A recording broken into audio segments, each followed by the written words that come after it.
सच। Right.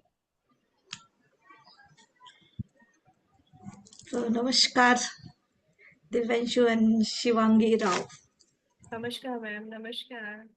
कैसे हो आप? बहुत अच्छे, और आप बहुत बहुत प्यारे लग रहे हैं मेरे फेवरेट कलर में। क्या बात है। Thank you. Yes, Shivangi ma'am आप अपना कैमरा ऑन कर सकेंगे तो बहुत ही अच्छा होगा, आपको भी हम देख पाएंगे। चलो तब तक हम बातें करते हैं, तो स्टार्ट करते हैं, या आपसे मैम स्टार्ट। प्लीज स्टार्ट कर दीजिए, क्योंकि 11 तो बज ही गए हैं। जी प्लीज। मैं स्टार्ट करूं या आप स्टार्ट करते हैं? आप कहिए मैम, प्लीज आप कीजिए वंदे आप। मातरम। Yes Shivangi. Vande Mataram ma'am. Vande Mataram. Wow. वंदे आप मातरम। अपना। Ma'am actually I was saying कि नेटवर्क का बहुत ज्यादा इशू है मेरे साइड, तो मेरा वीडियो ऑन नहीं हो पा रहा है। इवन ओके 4 दिन से मेरी क्लासेस ऐसी ही चल रही है, वीडियो ऑफ ही रह रहा है, पता नहीं बहुत ज्यादा नेटवर्क इशू आ रहा है। तो please pardon me for this. कोई ओके बात नहीं, ओके, कोई बात इट्स नहीं, कोई ओके, बात इट्स नहीं। आप है प्रेजेंट, यही बहुत अच्छी बात है ना? तो आप करना ओके। चाहोगे पहली प्रेजेंटेशन की क्या? नो मैम प्लीज आप लोग स्टार्ट करिए, आप लोग जो बताएंगे I will copy the same, because मैंने ओके। क्लास ढंग से कर नहीं पाया है नेटवर्क इशू की वजह से, तो इसीलिए थोड़ा सा इस बार के लिए आई एम रियली वेरी सॉरी। अरे इसमें सॉरी की क्या बात नो है? इशू बच्चा, नो इशू, बी है कंफर्टेबल। ना? आप इतनी ओके छोटी मैम, उम्र में थैंक ये यू सब मैम। कर रहे हो, एग्जैक्टली। यही बहुत बड़ी बात है। हाँ बिल्कुल बिल्कुल। तो ये सब बातें इतनी छोटी उम्र में इनको पता चल रही है, हमारे तो लाइफ चली गई और आज ब्लेस्ड। हम सीख रहे हैं, फिर भी सीख रहे हैं, एग्जैक्टली कोई बात ब्लेस्ड। नहीं। तो पेरेंटिंग, ये जब मैंने सब्जेक्ट ज्वाइन किया तो मुझे लगा कि पेरेंटिंग बच्चों के लिए होगा, छोटे बच्चों के लिए। अभी मेरे बच्चे तो बड़े हो गई है, तो अभी मैं क्या करूं? तो मेरे को लगा कि चलो ठीक है, मेरे स्टूडेंट्स है और बहुत से ऐसी लेडीज है जो अभी नई शादी हो रही है या फिर अभी शादी होने वाली वगैरह, तो मैं बोली चलो उनको मैं कोचिंग करूंगी। तो ये मेरे दिमाग में था कि कोचिंग करूंगी। यानी मैं खुद को सिखा नहीं, लेकिन लोगों को सिखाऊंगी। देखो हमारा ये ह्यूमन नेचर कैसे रहता है। तो जब मैंने ज्वाइन किया और पहले ही दिन में मैंने ये सोचा, ये यानी सुना सर से कि आपके बच्चे आपके नहीं है, आपके बच्चे आपके नहीं है, जो जीवन प्रकट होना चाहता है उनके थ्रू, तो वो जीवन है। तो आप यानी माध्यम हो सिर्फ उनको पैदा करने के लिए। दिमाग की बत्ती खुल गई यार। हाँ। और हमको लगता कि मेरा बेटा, मैं बताऊंगी वैसे ही करना चाहिए, क्यों नहीं करती, क्यों नहीं सुनती। वो सब मुझे यानी बातें याद आने लगा, और फिर ऐसे कि यार कितना हम लोग करते हैं बच्चों के लिए, ये करते वो लोग करते हैं, ये यानी हम खुद के लिए नहीं करते, इतना बच्चों के लिए करते हैं वगैरह। यानी वो प्राउड तो नहीं, वो तो अहंकार बन जाता है। फटाक करेक्ट। से एक ये सेंटेंस से मैं नीचे आ गई और एकदम से यानी सोचने लगी कि हाँ। और तब जाके यानी हम हमारे रॉन्ग परसेप्शंस क्या है, ये भी एक बहुत सुंदर, कि हम बच्चों को अपनी प्रॉपर्टी समझते हैं कि आज इन पर कुछ सिखाए तो कल जाके ये मेरा करेंगे, या फिर ऐसा होगा वैसा होगा। या फिर रिस्पॉन्सिबिलिटी समझते हैं कोई लोग, या फिर कुछ लोग अपना लोड भी समझते हैं। क्योंकि लोड ये क्या होता है, ये मैंने खुद यानी सोचा था यानी मुझे लग रहा था कि क्योंकि बिल्कुल 39 एज में मेरे हस्बैंड को यानी हार्ट अटैक आया और वो चले गए, तो उनकी रिस्पॉन्सिबिलिटीज मुझ पर आ गई बच्चों की। दोनों बेटियां ही हैं, और बहुत सा ने पैसा तो उन्होंने कमा के रखा था, लेकिन मैनेजमेंट मुझे नहीं आता था, तो मैं थोड़ा सा डर गई। और मुझे ऐसा लग रहा था कि अरे बाप रे, और 13 14 साल 15 साल की बड़ी बेटी थी, 13 साल की छोटी बेटी थी।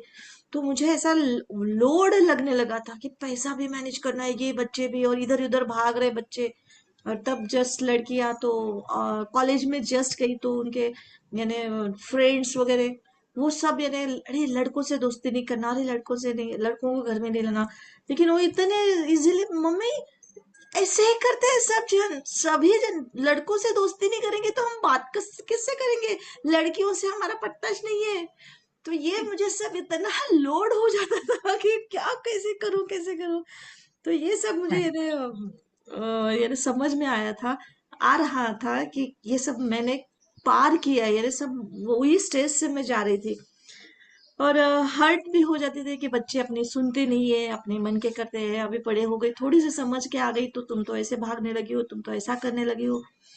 तो ये सब यानी सब पास्ट में मुझे सब यानी समझ में आ गया कि मेरे से कितनी गलती, या फिर उस टाइम पर अगर मुझे पता चलता ये सब बातें चलती मेरे को ये सब बातें, तो कितना अच्छा रहता कि आज।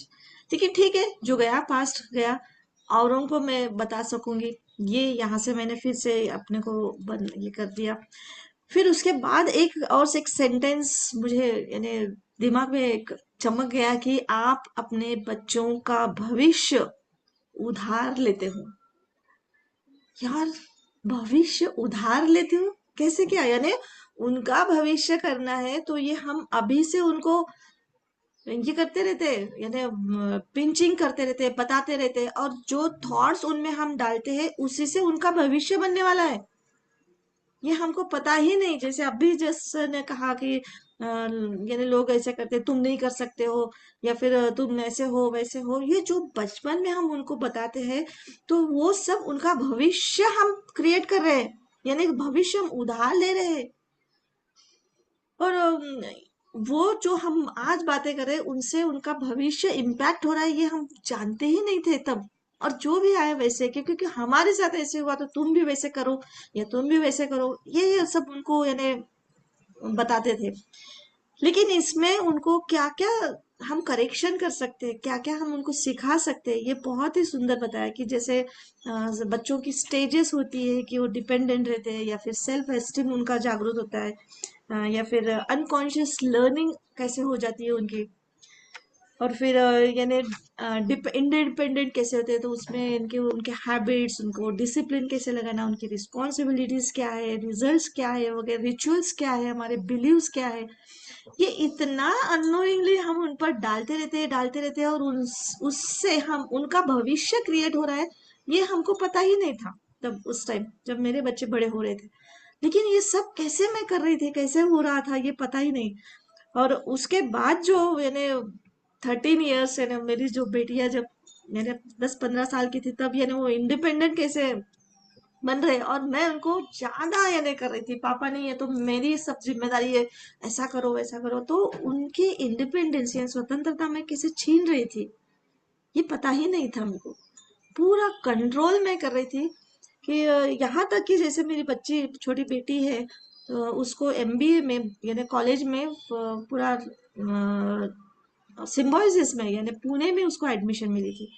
लेकिन मैंने वहां नहीं भेजा था, नई लड़की हुए कैसे भेजना अकेले, कहाँ रहेगी, कैसे रहेगी, बिगड़ जाएगी या फिर ऐसा वगैरह, नहीं भेजी थी। लेकिन जिस टाइम मैंने ये एनएलपी भी किया था, फिर उसके पहले भी थोड़ा सा कुछ लैंडमार्क फोरम वगैरह इसमें मैं आई थी किया, तब जाके उसको यानी मैं थोड़ा सा मेरे को समझ में आया, और मैंने स्वतंत्रता की नहीं करना चाहिए, तो सही में जैसे मैंने उसको छोड़ा, मेरे पतंग को जो ढील देती है तो सही ट्रैक में वो उड़ती रहती हाई स्पीड में, तो आज सही में वो कनाडा में कहाँ से कहाँ पहुंच गई है। तो ये टाइम पे, उस टाइम पे हमको मालूम होना बहुत जरूरी है। इसलिए मैंने ये तो सोचा है कि अपने इंस्टीट्यूट में जो भी मैं सिखाती हूँ, ये चैप्टर हमेशा एक रखूंगी कि पेरेंटिंग भी कितना महत्वपूर्ण है। तो उसके बाद का ये मैंने बहुत, और एक मुझे समझा कि अपने बच्चों को जीने के लिए कैसे तैयार करना है, और उनका यानी कैसे कि उनको यानी उनके लिए हम जीवन तैयार करके देते हैं, है ना, कि ये इसके लिए ये प्रॉपर्टी, ये इसके लिए, वो उसके लिए वगैरह वगैरह, लेकिन जीवन जीने के लिए तैयार नहीं करते। ये भी एक हटके, यानी हर दिन का एक सेंटेंस ऐसा झंझोड़ के रख दिया ना कि एक अलग डायरेक्शन से, मालूम तो सब था लेकिन फिर भी जो मैंने किया, मैं क्या कर रही हूँ, यानी बताना और पढ़ना ज्ञान तो बहुत है, लेकिन वो एक्शन में मैंने क्या किया था अपने बच्चों के साथ, ये सब यानी पूरा अभी जागरूक हो गया, और कैसे यानी अभी वो वहां से मैं निकल सकती हूँ। तो ये मैंने बहुत ही सुंदर सीखा कि लाइफ को तैयार कैसे करना है, ये हम सिखाते नहीं है, या फिर ये उनमें हम ये बताते नहीं है। तो सबसे पहली बात तो ये समझ में आई कि उसमें लाइफ ऐसी है कि कब क्या और कैसे कब होगा ये पता नहीं, वो अनफोल्ड होती रहती है सरप्राइजिंग वे में। हर एक क्षण बिल्कुल हमको पता ही नहीं कि अभी क्या हो जाएगा, अभी क्या कर रहे हैं, हम कहाँ जा रहे हैं, लेकिन और कौन सा पत्ता खुलेगा जिंदगी का ये हमें पता नहीं है। सिचुएशन में आप कैसा रिस्पॉन्स करते हैं, ये रियल जिंदगी है। ये हमको भी पता नहीं था और हम बता भी नहीं पाए बच्चों को। और मेरी बड़ी बेटी का जैसे एक डिवोर्स हुआ है, तो तब मैं भी यानी झंझोड़ गई थी कि कैसे, अब लोग क्या बोलेंगे, क्या करूं, कैसे करूं। लेकिन और इतना सुंदर कि हम पूरा दब रहे थे कि नहीं नहीं आप यानी वो लोगों को जैसे हमने भगवान मान लिया था कि नहीं नहीं आप ये करो, वैसे मत करो। मेरी बेटी के साथ कितना अन्याय हो रहा था, कितना सब कुछ हो रहा था, लेकिन फिर भी नीचे मुंडी करके ये मांग रहे, वो मांग रहे, हम दे रहे। लेकिन बहुत ही यानी तब समझ में आया कि नहीं, ये मेरा एक भाई है, उन्होंने फिर बोला कि नहीं, इतना अन्याय मत सहन करो, निकल चलो वहां से। और उसके बाद जो मैंने समझ में आई मेरे को कि जैसे हम कैसे रिस्पॉन्स कर रहे हैं या फिर हम क्या कर रहे हैं, वैसे वैसे हमारी जिंदगी तय हो रही है ना। तो वहां से हम निकले और वहां से ये समझ मेरे को यानी आई कि खुद को हम कंट्रोल कर सकते हैं, दूसरों को नहीं। तो उसके बाद मैंने अपने आप पर काम करना चालू किया, अपने मेरे बच्चों पर, बच्चों को भी यानी हम, हाँ हम यानी मिल के हम काम काम करते थे, हम तीनों माँ बेटियां। अभी भी सुबह उठते ना तो हमारा टाइम एक फिक्स्ड है, 7 से 8 बजे तक कि हम कोई किताब पढ़ते हैं या फिर हम एक दूसरों के ये करते हैं। वो कनाडा से ज्वाइन करती है और हम दोनों यहाँ से, और बिल्कुल नोट जी। पेन वगैरह लेके बैठते हैं।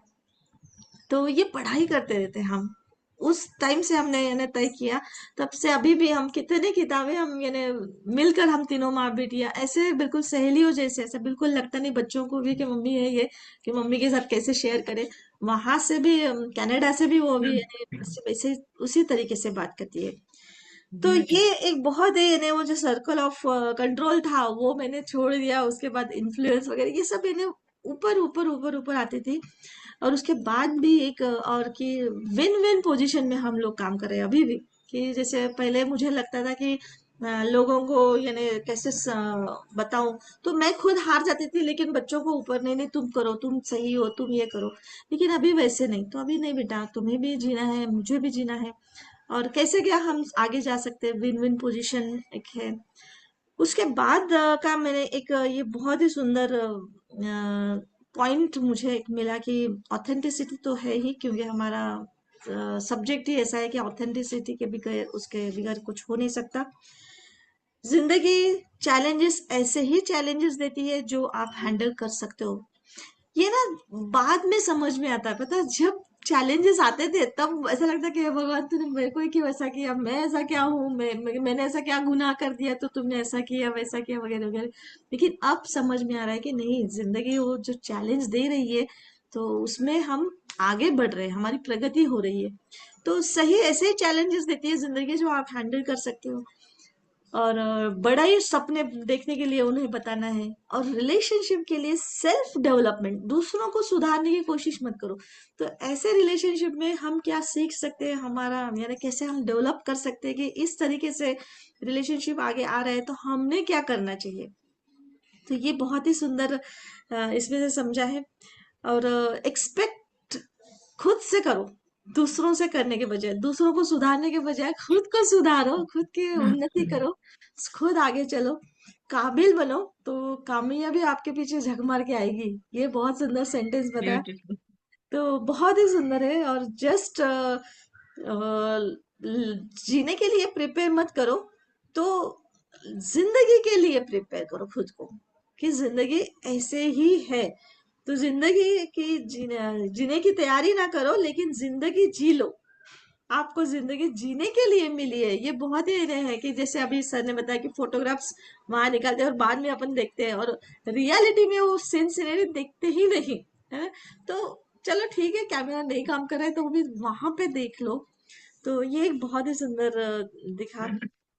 और एक तो सबसे मेन यानी अभी वो स्टेज पर मैं आई हूँ कि चलो पेरेंटिंग कैसे करना आफ्टर मैरिज। तो ये तो बहुत ही अच्छा लगता है कि सही में अभी भी ऐसा लगता है कि बच्चों की शादी हो गई शायद, तो फिर यानी अभी तय हुई है बड़ी बेटी की, तो कभी कभी वो उसकी लड़की की मम्मी है ना, वो आती है तो उसके भी सामने वो बहुत है ने, हाँ मम्मी जी, हाँ मम्मी जी। तो मुझे लगता है अरे यार, मेरी बेटी है लेकिन उसकी मम्मी को कैसे हाँ हाँ कर रही है। तो इतना सब कुछ तो मैंने आज तक किया, यानी इतना समझने के बाद भी अंदर से कहीं तो भी लगा ऐसा, मुझे एक एक दो बार ऐसे लगा। लेकिन उसमें भी मैंने एक शिफ्टिंग मेरा आ गया ये सीखने के बाद कि यानी वो वैसे ही रहता है, लेकिन ऐसे नहीं है। जैसे जैसे टाइम बदलता है तो आपको भी बदलना पड़ेगा, उनकी प्रायोरिटी समझनी पड़ेगी, और उनके लिए सपोर्टिव रहो, है ना, कि करेक्ट। जैसे सपोर्टिव रहो, लेकिन कंट्रोल अपने हाथ में मत रखो, छोड़ दो, क्योंकि उनकी भी नई जिंदगी शादी के बाद चालू होने वाली है, नई फैमिली है, नई रिस्पॉन्सिबिलिटीज है। तो उनको भी ये छोड़ दो, ऐसे एक खाली छोड़ दो।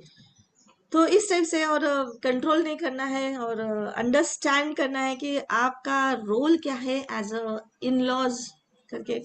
तो वो नए रोल के लिए आप तैयार हो जाओ, और उसमें भी कोऑपरेशन के लिए रखो, और ऐसे शिफ्ट हो जाओ कि उसमें गाइडेंस कोच ये ठीक है, लेकिन उसमें कंट्रोल मैं ही सब कुछ करती हूँ, मैं बताऊंगी तो करना, ऐसे नहीं करना चाहिए।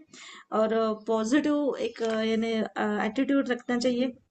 और ये भी एक मुझे, मैंने अपने लिए यानी सीख गई हूँ कि फाइनेंस अपने लिए यानी करना है, जो भी मैं कमाती हूँ तो घर में भी मैं अपना करती हूँ, लेकिन अपने लिए बराबर बाजू में निकाल के रखती हूँ। उसमें पॉलिसीज है मेरी, या फिर हेल्थ हेल्थ पॉलिसीज बोलो, या फिर म्यूचुअल फंड है। मैं अपने घर में अपने नाम से ही रखी अभी तक, तो यानी बच्चों को दे नहीं दिया मैंने। तो ये सब यानी ऐसा किया, तो और अपनी लाइफ भी जीना है ना, लिव योर लाइफ।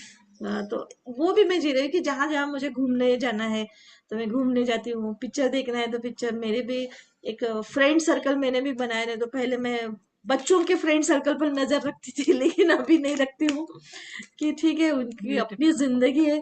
जी। पर ये करने से क्या हुआ, बच्चे ज्यादा क्लोज आ गए। यानी जैसे हम सुबह मैं उठती हूँ तो बच्चों के साथ मैं किताब पढ़ती हूँ, तो खुद ही हो के अब इतने बिजी रहते होंगे, फिर भी मम्मी के साथ आधा घंटा बिताना है, चलो मम्मी आज मैं किताब पढ़ती हूँ, आज मैंने ये पढ़ा, ये आज मैंने सीखा। और हमारा ये ना ऐसे बोलना भी ऐसे नहीं रहता, क्या चल रहा है, कैसे चल रहा है, क्या खाई, खाना बनाई कि नहीं, कैसे किया, कुछ भी नहीं ऐसा। वो ही खुद है ना मजाक मजाक में बता देती है कुछ, अभी तो ठीक है, लेकिन पॉइंट से बात करते हैं कि आज जिंदगी ने क्या बताया, क्या कैसे किया, छोटे छोटे पॉइंट्स भी मजे मजे में, कभी हंसते हैं तो कभी थोड़ा सा उदास भी हो जाते हैं, चलो ठीक है बेटा कब मिलेंगे, कैसे होगा, लेकिन फिर भी एक अच्छी जिंदगी चल रही है, और धन्यवाद भाव में जा रही हूँ कि चलो आज हम व्हाट्सएप वीडियो कॉल पर देख तो सक रहे हैं ना बच्चों जी। को, जी।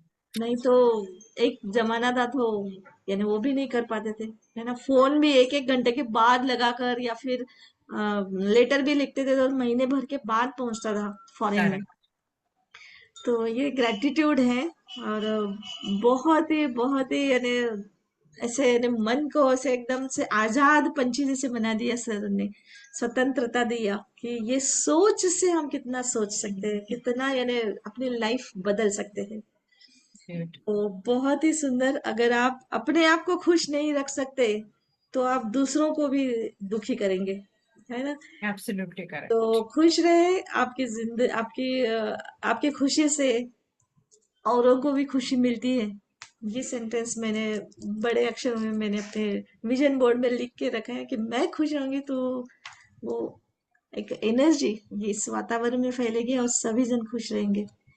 तो बहुत बहुत धन्यवाद मुझे मौका देने के लिए और आपने इतनी शांति से सुना। ब्यूटीफुल मैम, ब्यूटीफुल, बहुत बहुत ही ब्यूटीफुली आपने बताया मैम। और जो अपने लाइफ के एक्सपीरियंसेस बताए, तो रियली, क्योंकि मैं समझ सकती हूँ, I am also single mother. और मतलब सेम ही एज में शायद मुझे ऐसा लगता है कि हमने अपने लाइफ पार्टनर्स को खोया है, तो बहुत अच्छे से मैं रिलेट कर सकती हूँ उन चीजों को। रियली बहुत अच्छे से बताया मैम आपने। एंड Yeah, यस, ma'am, मैं आपको well बताऊं तो जो explained. आप शिवानी कुछ बोल मतलब रहे हो? यस मैम, मतलब मैम ने इतना, नंदिनी मैम ने इतना अच्छा बताया है कि आई वाज सो अमेज्ड। और वो जो होता है ना कि आप एक रिदम में बोलते हो, अपनी हाँ चीजों जी, को हाँ बहुत जी, प्रॉपरली ब्यूटीफुल। सामने रखते हो, तो फिर बहुत अच्छा लगता है सुन के। और इट फील्स कि मतलब वो जो सेम वाइब्रेशन है, सेम एनर्जी का जो फ्लो होता है सामने से, वो एकदम आप उसको अपने में फील कर सकते हो। तो मैम हाँ, आपने जैसे बताया एकदम वैसे ही फील हो रहा है, एंड इट्स वेरी नाइस। और आपने जितने भी स्ट्रगल्स किए या जो भी चीजें हैं, ये सब, ये स्पेशली मेरे लिए ये सब बहुत बड़ी चीजें हैं, क्योंकि मुझे इस एज ग्रुप में बहुत अलग अलग चीजें सीखने को, देखने को मिल रही है। So I feel like I am very blessed to have you all in my आपके लिए आगे की जर्नी लाइफ। बहुत ब्यूटीफुल होने वाली है, इजी होने वाली है। बहुत इजी, हाँ। इतने एक्सपीरियंसेस आपको मिल जाएंगे।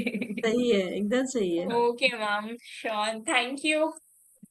क्यों, thank you much. Myself तो दिव्यांश, दिव्यांशी, हाँ हाँ। And I am from Noida. Yes, जैसे मैम ने बोला अभी कि फर्स्ट डे तो मेरे को भी यही लगा था, ओके पेरेंटिंग तो मेरे बच्चे भी अब बड़े बड़े हैं। And yes, I appreciate myself कि at that time I was really, मतलब अभी जितना भी मैंने सीखा तो मुझे लगा कि यस आई डिड वेल, अच्छा किया।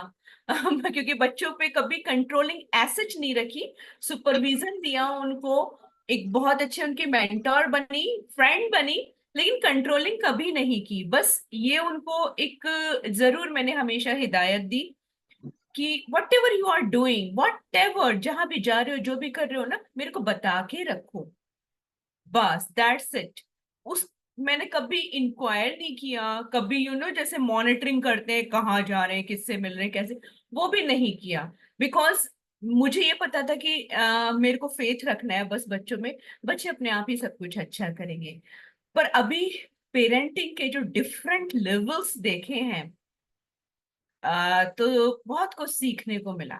Specially if I talk about second day and fourth day, इन दो में तो मेरे को बहुत ही, क्योंकि जो सर ने फर्स्ट बताया कि जब बच्चा एक डिपेंडेंसी वाले उसमें होता है, कंप्लीट डिपेंडेंसी जो होती है, यानी वो अपनी सारी एक्टिविटीज के लिए पेरेंट्स पे डिपेंडेंट है।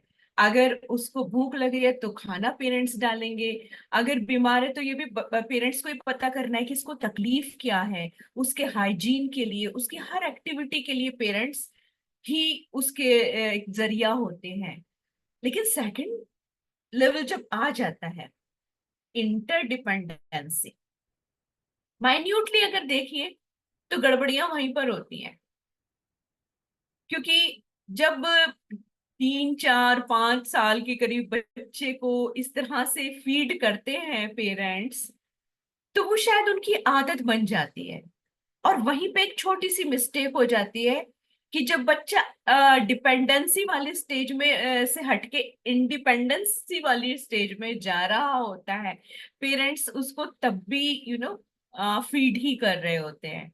वो बच्चा उस समय उस स्टेज में होता है कि अगर उसको हैबिट्स फॉर्म कर दी जाए, उसको बता दिया जाए कि बेटा आपको ना अपने शूज यहाँ रखने हैं, या आपको अपना स्कूल बैग खुद अरेंज करना है, आप खाना लेके भी खा सकते हो घर पे अगर बना हुआ है, तो बहुत जल्दी उस चीज को बच्चे लर्न कर जाते हैं, क्योंकि बहुत सुपर उस समय उनकी डाउनलोडिंग हो रही होती है, क्योंकि कुदरत ने कुछ ऐसा बनाया होता है। लेकिन उसी समय क्योंकि हम इतने पेरेंट्स ममता भरे होते हैं ना, कि बस वो फूलों की तरह बच्चों को रखते हैं और लगता है नहीं नहीं हम है ना, हम कर देंगे, हम है ना, हम कर देंगे।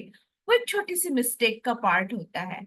और मैंने सिर्फ लाइफ में बहुत चीजों में देखा, बिकॉज मैं भी सिंगल मदर रही, और बच्चों को बड़ा करने के लिए ऑब्वियसली सिंगल मदर को तो घर से बाहर काम करना होता है। तो during all the studies period मेरे पास इतना वक्त कभी नहीं होता था कि मैं अपने बच्चों को पढ़ाऊं। तो जैसे ही ये बच्चे मेरे बड़े छोटे छोटे थे, my daughter was in fourth standard और फिफ्थ स्टैंडर्ड, ठीक से याद नहीं, और बेटा मेरा नाइन्थ में था जब मेरे हस्बैंड एक्सपायर हुए थे। तो मैंने अपने बच्चों को सिर्फ एक ही चीज बोली कि बेटा अब आपकी जो स्टडीज हैं और बहुत सारी चीजें आपकी खुद की रिस्पॉन्सिबिलिटी होगी, मैं फाइनेंस अरेंज करूंगी, बट बहुत सारी चीजें आपको खुद को संभालनी होंगी। और उसका इतना अच्छा रिजल्ट ये देखा मैंने कि मेरे बच्चे अपनी सारी पढ़ाई, सारी एग्जाम्स की तैयारियां, सारा कुछ अपने लेवल पे किया करते थे। इवन जब भी मैं पीटीएम में जाती थी और चारों तरफ पेरेंट्स को देखती थी, तो उनके पास लिस्ट होती थी टीचर से क्वेश्चंस पूछने की, एंड मेरे पास एक सिंगल क्वेश्चन होता था बस, how is Partha is doing, ma'am how Aishwarya is doing. और वो बोलते थे कि ये दे आर ब्रिलियंट, बहुत अच्छे से कर रहे हैं मैम, इस बार फर्स्ट आएंगे, बहुत अच्छी परफॉर्मेंस है दोनों की। और मैंने देखा वो लोग इंडिपेंडेंटली अपने बहुत सारे काम करते थे, क्योंकि मोस्टली जब वो स्कूल से वापस आते थे मैं घर पे नहीं होती थी, खाना लेके खा देते थे, बहुत सारी चीजें अपने आप कर लेते थे। मैं सिर्फ इतना पूछती थी, कल के एग्जाम की तैयारी हो गई बच्चों, दैट्स इट। लेकिन मुझे फेथ था कि ये बहुत अच्छा करेंगे। और मैंने अक्सर देखा था जो मेरे फ्रेंड सर्कल में एज ग्रुप सेम था, जिनका बराबर के ही बच्चे थे, तो वो इतना परेशान रहते थे, और ये कल ना बेटी का एग्जाम है और उसको लर्न नहीं हो रहा है, ये नहीं हो रहा। तो मुझे बड़ा सरप्राइजिंग लगता था। मैं उनको पूछती थी कि मतलब ऐसा क्यों कि तुम्हारे बच्चे तुम्हारे बिना लर्न कर लेते हैं। मैंने कहा, हाँ बिल्कुल लर्न कर लेते हैं, क्योंकि यही हैबिट फॉर्म की है उनके अंदर। अच्छा, हमारे तो देखो 10th में आ गए, 11th में, अभी भी हम ना बैठे तो वो लर्न करके नहीं देंगे। तो this is the very, you can say कि माइनर पॉइंट है ये बहुत, लेकिन बड़ा इंपॉर्टेंट पॉइंट है। उस समय भी अगर आपने अपने ही फीडिंग में रखा ना चीजों को, तो बच्चे कभी भी इंडिपेंडेंट वाले उसमें नहीं जाएंगे। और एक लेवल पे आके फिर हम शिकायत करते हैं, है ना, कि ये तो करते नहीं। अब हम देखें ना, हमने उनमें हैबिट क्या फॉर्म की है। और उसके बाद जो तीसरा सर ने बताया कि यस, इंडिपेंडेंसी वाली जो वो आती है, उसमें ना बच्चों को प्यार से भी ऊपर फ्रीडम प्यारी होती है। यहाँ पर भी पेरेंटिंग में बहुत इंपॉर्टेंट रोल होता है, क्योंकि इतनी आदत पड़ चुकी होती है बच्चों को कंट्रोल करने की, उनकी लाइफ डिजाइन करने की, उनका सब कुछ डिजाइन करने का, कि बहुत सारे पेरेंट्स ना मैं देखती हूँ बिल्कुल पजेसिव भी हो जाते हैं। और उस समय बच्चों को एक सिंगल मैसेज जाता है, वो ये नहीं देख पाते कि ये इनका प्यार है या क्या है। वो एक सिंगल मैसेज जाता है बच्चों को, हमारे पेरेंट्स को ना हम पे फेथ नहीं। और फिर क्या होता है, बच्चे छिपा छिपा के बहुत सारी चीजें करते हैं, क्योंकि उनको लगता है कि अगर बता दिया तो फिर वो लोग नाराज होंगे, ये होगा, इससे छिपाना पड़ता है। एक इसका दूसरा पहलू भी है। अगर बच्चों को आप अपना फेथ देते कि बेटा मेरे को फेथ है, हाँ उनको फाइन लाइंस बता दीजिए, दैट इज इम्पोर्टेंट। मैं आपको बताऊं, मैंने हमेशा यही किया, अपने बच्चों को फाइन लाइंस बताएं, और ये बताया कि बेटा जहां भी जा रहे हो ना, मेरे को बता जाओ कि हम यहाँ जा रहे हैं और इस समय तक लौटेंगे। वंस यू रीच्ड, एक बार बता दो मम्मा पहुंच गए। तो आज भी ये परंपरा कायम है। बेटा मेरा 29 में है, डॉटर भी 25 ईयर्स ओल्ड है, बट आज भी वो लोग बता के जाते हैं मम्मा यहाँ जा रहे हैं।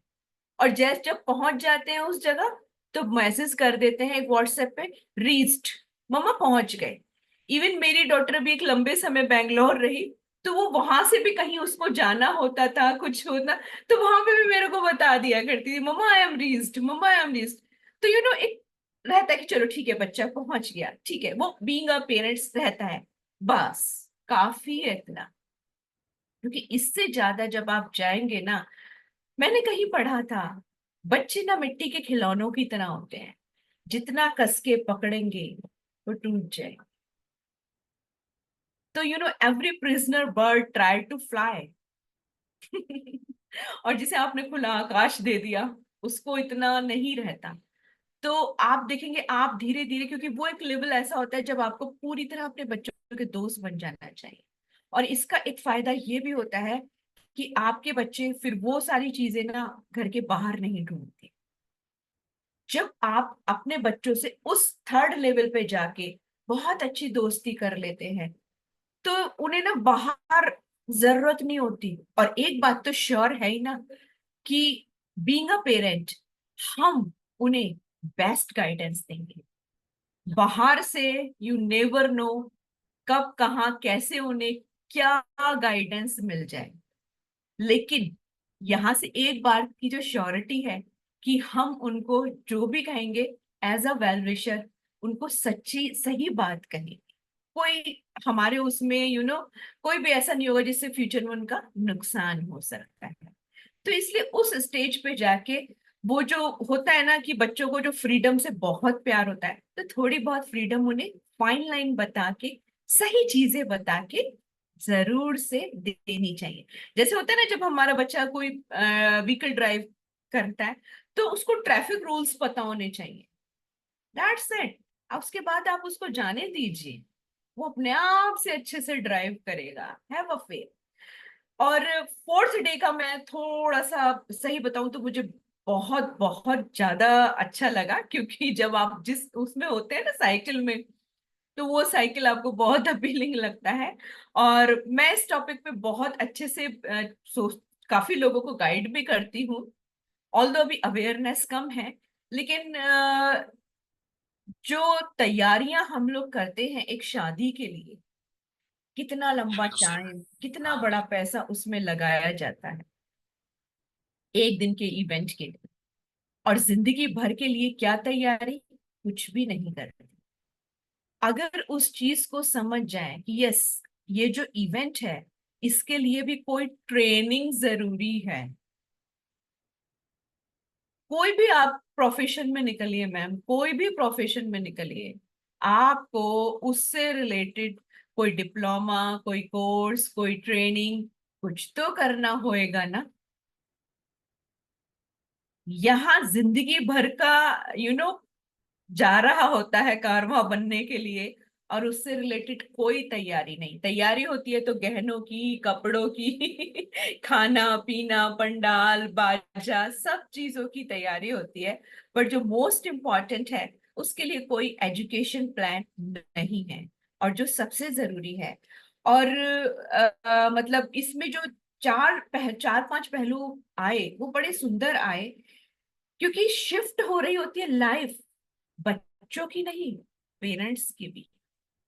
एक मेजर चेंज आ रहा होता है लाइफ में। अब आप देखिए, हम हर नए लेवल के लिए कुछ ना कुछ तैयारियां करते हैं, कुछ ना कुछ अपने आप को अपडेट और अपग्रेड करते हैं। अभी जैसे मैम, हम लोग बात कर रहे हैं, आप भी सेशंस लेते हैं पर्सनल, मैं भी पर्सनल सेशंस लेती हूँ। लेकिन अब से 10 साल पहले क्या हम लोग डिजिटली इतने कंफर्टेबल थे, इतने स्ट्रांग थे? नो। हमने क्या किया मैम, इस लेवल पे आने के लिए अपने आप को डिजिटली कंफर्टेबल बनाया, अपडेटेड अपग्रेडेड बनाया। हमने सीखा कि कैसे जूम पे सेशंस होते हैं, कैसे लैपटॉप को ऑपरेट किया जाता है, कैसे पीपीटी बनता है, कैसे ये सारी चीजें होती हैं, कैसे रिकॉर्डिंग होती है यू नो तो मैम, जो इतनी बड़ी हमारी लाइफ की शिफ्ट है, अभी तक हम एज अ पेरेंट्स काम कर रहे थे, हमारे बच्चे जो हमारे दिल के टुकड़े हैं, जिगर के टुकड़े हैं, अभी तक तो वही था हमारी लाइफ में। क्योंकि देखिए, ये नेचुरल है कि जिन बच्चों को हम जन्म देते हैं उनसे तो एक भावनात्मक हमारा बहुत स्ट्रॉन्ग रिलेशन होता ही, एक कनेक्शन होता ही है हमारा। माँ का, पिता का, बच्चों का एक है जो बॉन्ड बहुत जबरदस्त होता ही है। लेकिन अब हमारी भी तरक्की होने जा रही है, हम इन लॉज बनने जा रहे हैं। अब हमारे पास वो बच्चे हैं जो 20 25 26 साल बड़े हैं, लेकिन हमारे ही बच्चे हैं। अब हम एक नेक्स्ट लेवल पे यानी इन लॉज बनने जा रहे हैं। इसके लिए भी ट्रेनिंग, एजुकेशन मस्ट है।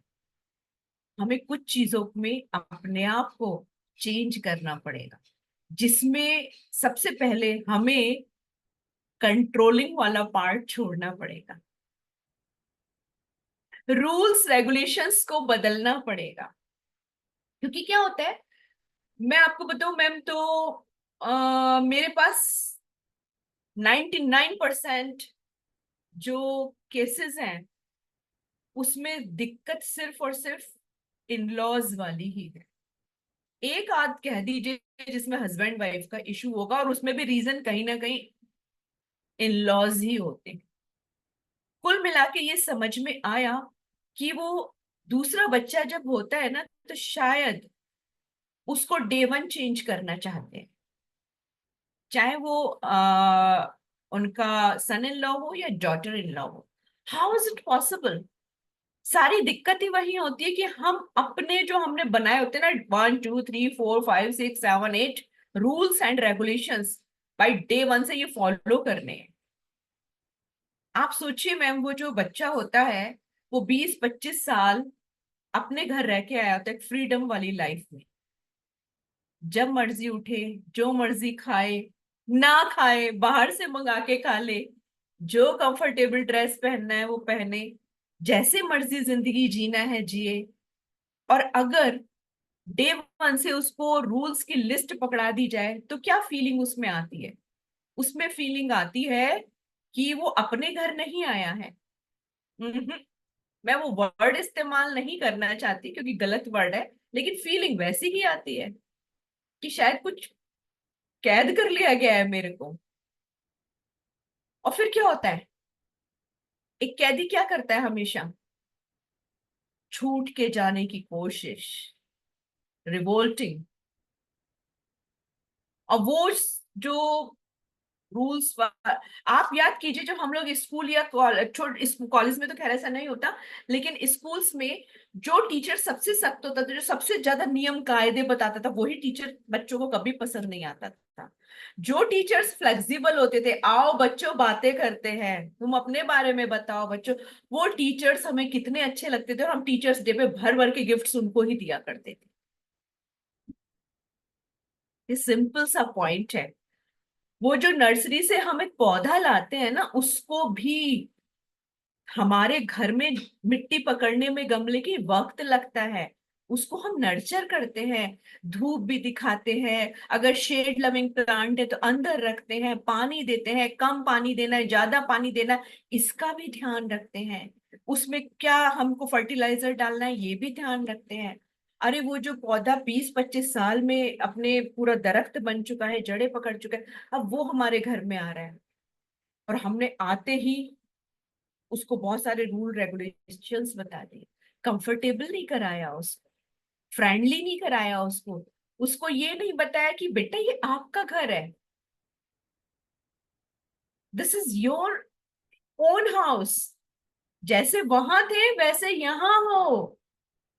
अगर हमें चाहिए तो प्यार, क्योंकि जिंदगी में सबसे इम्पोर्टेंट जिंदगी होती है, रूल्स किस लिए बनाए जाते हैं?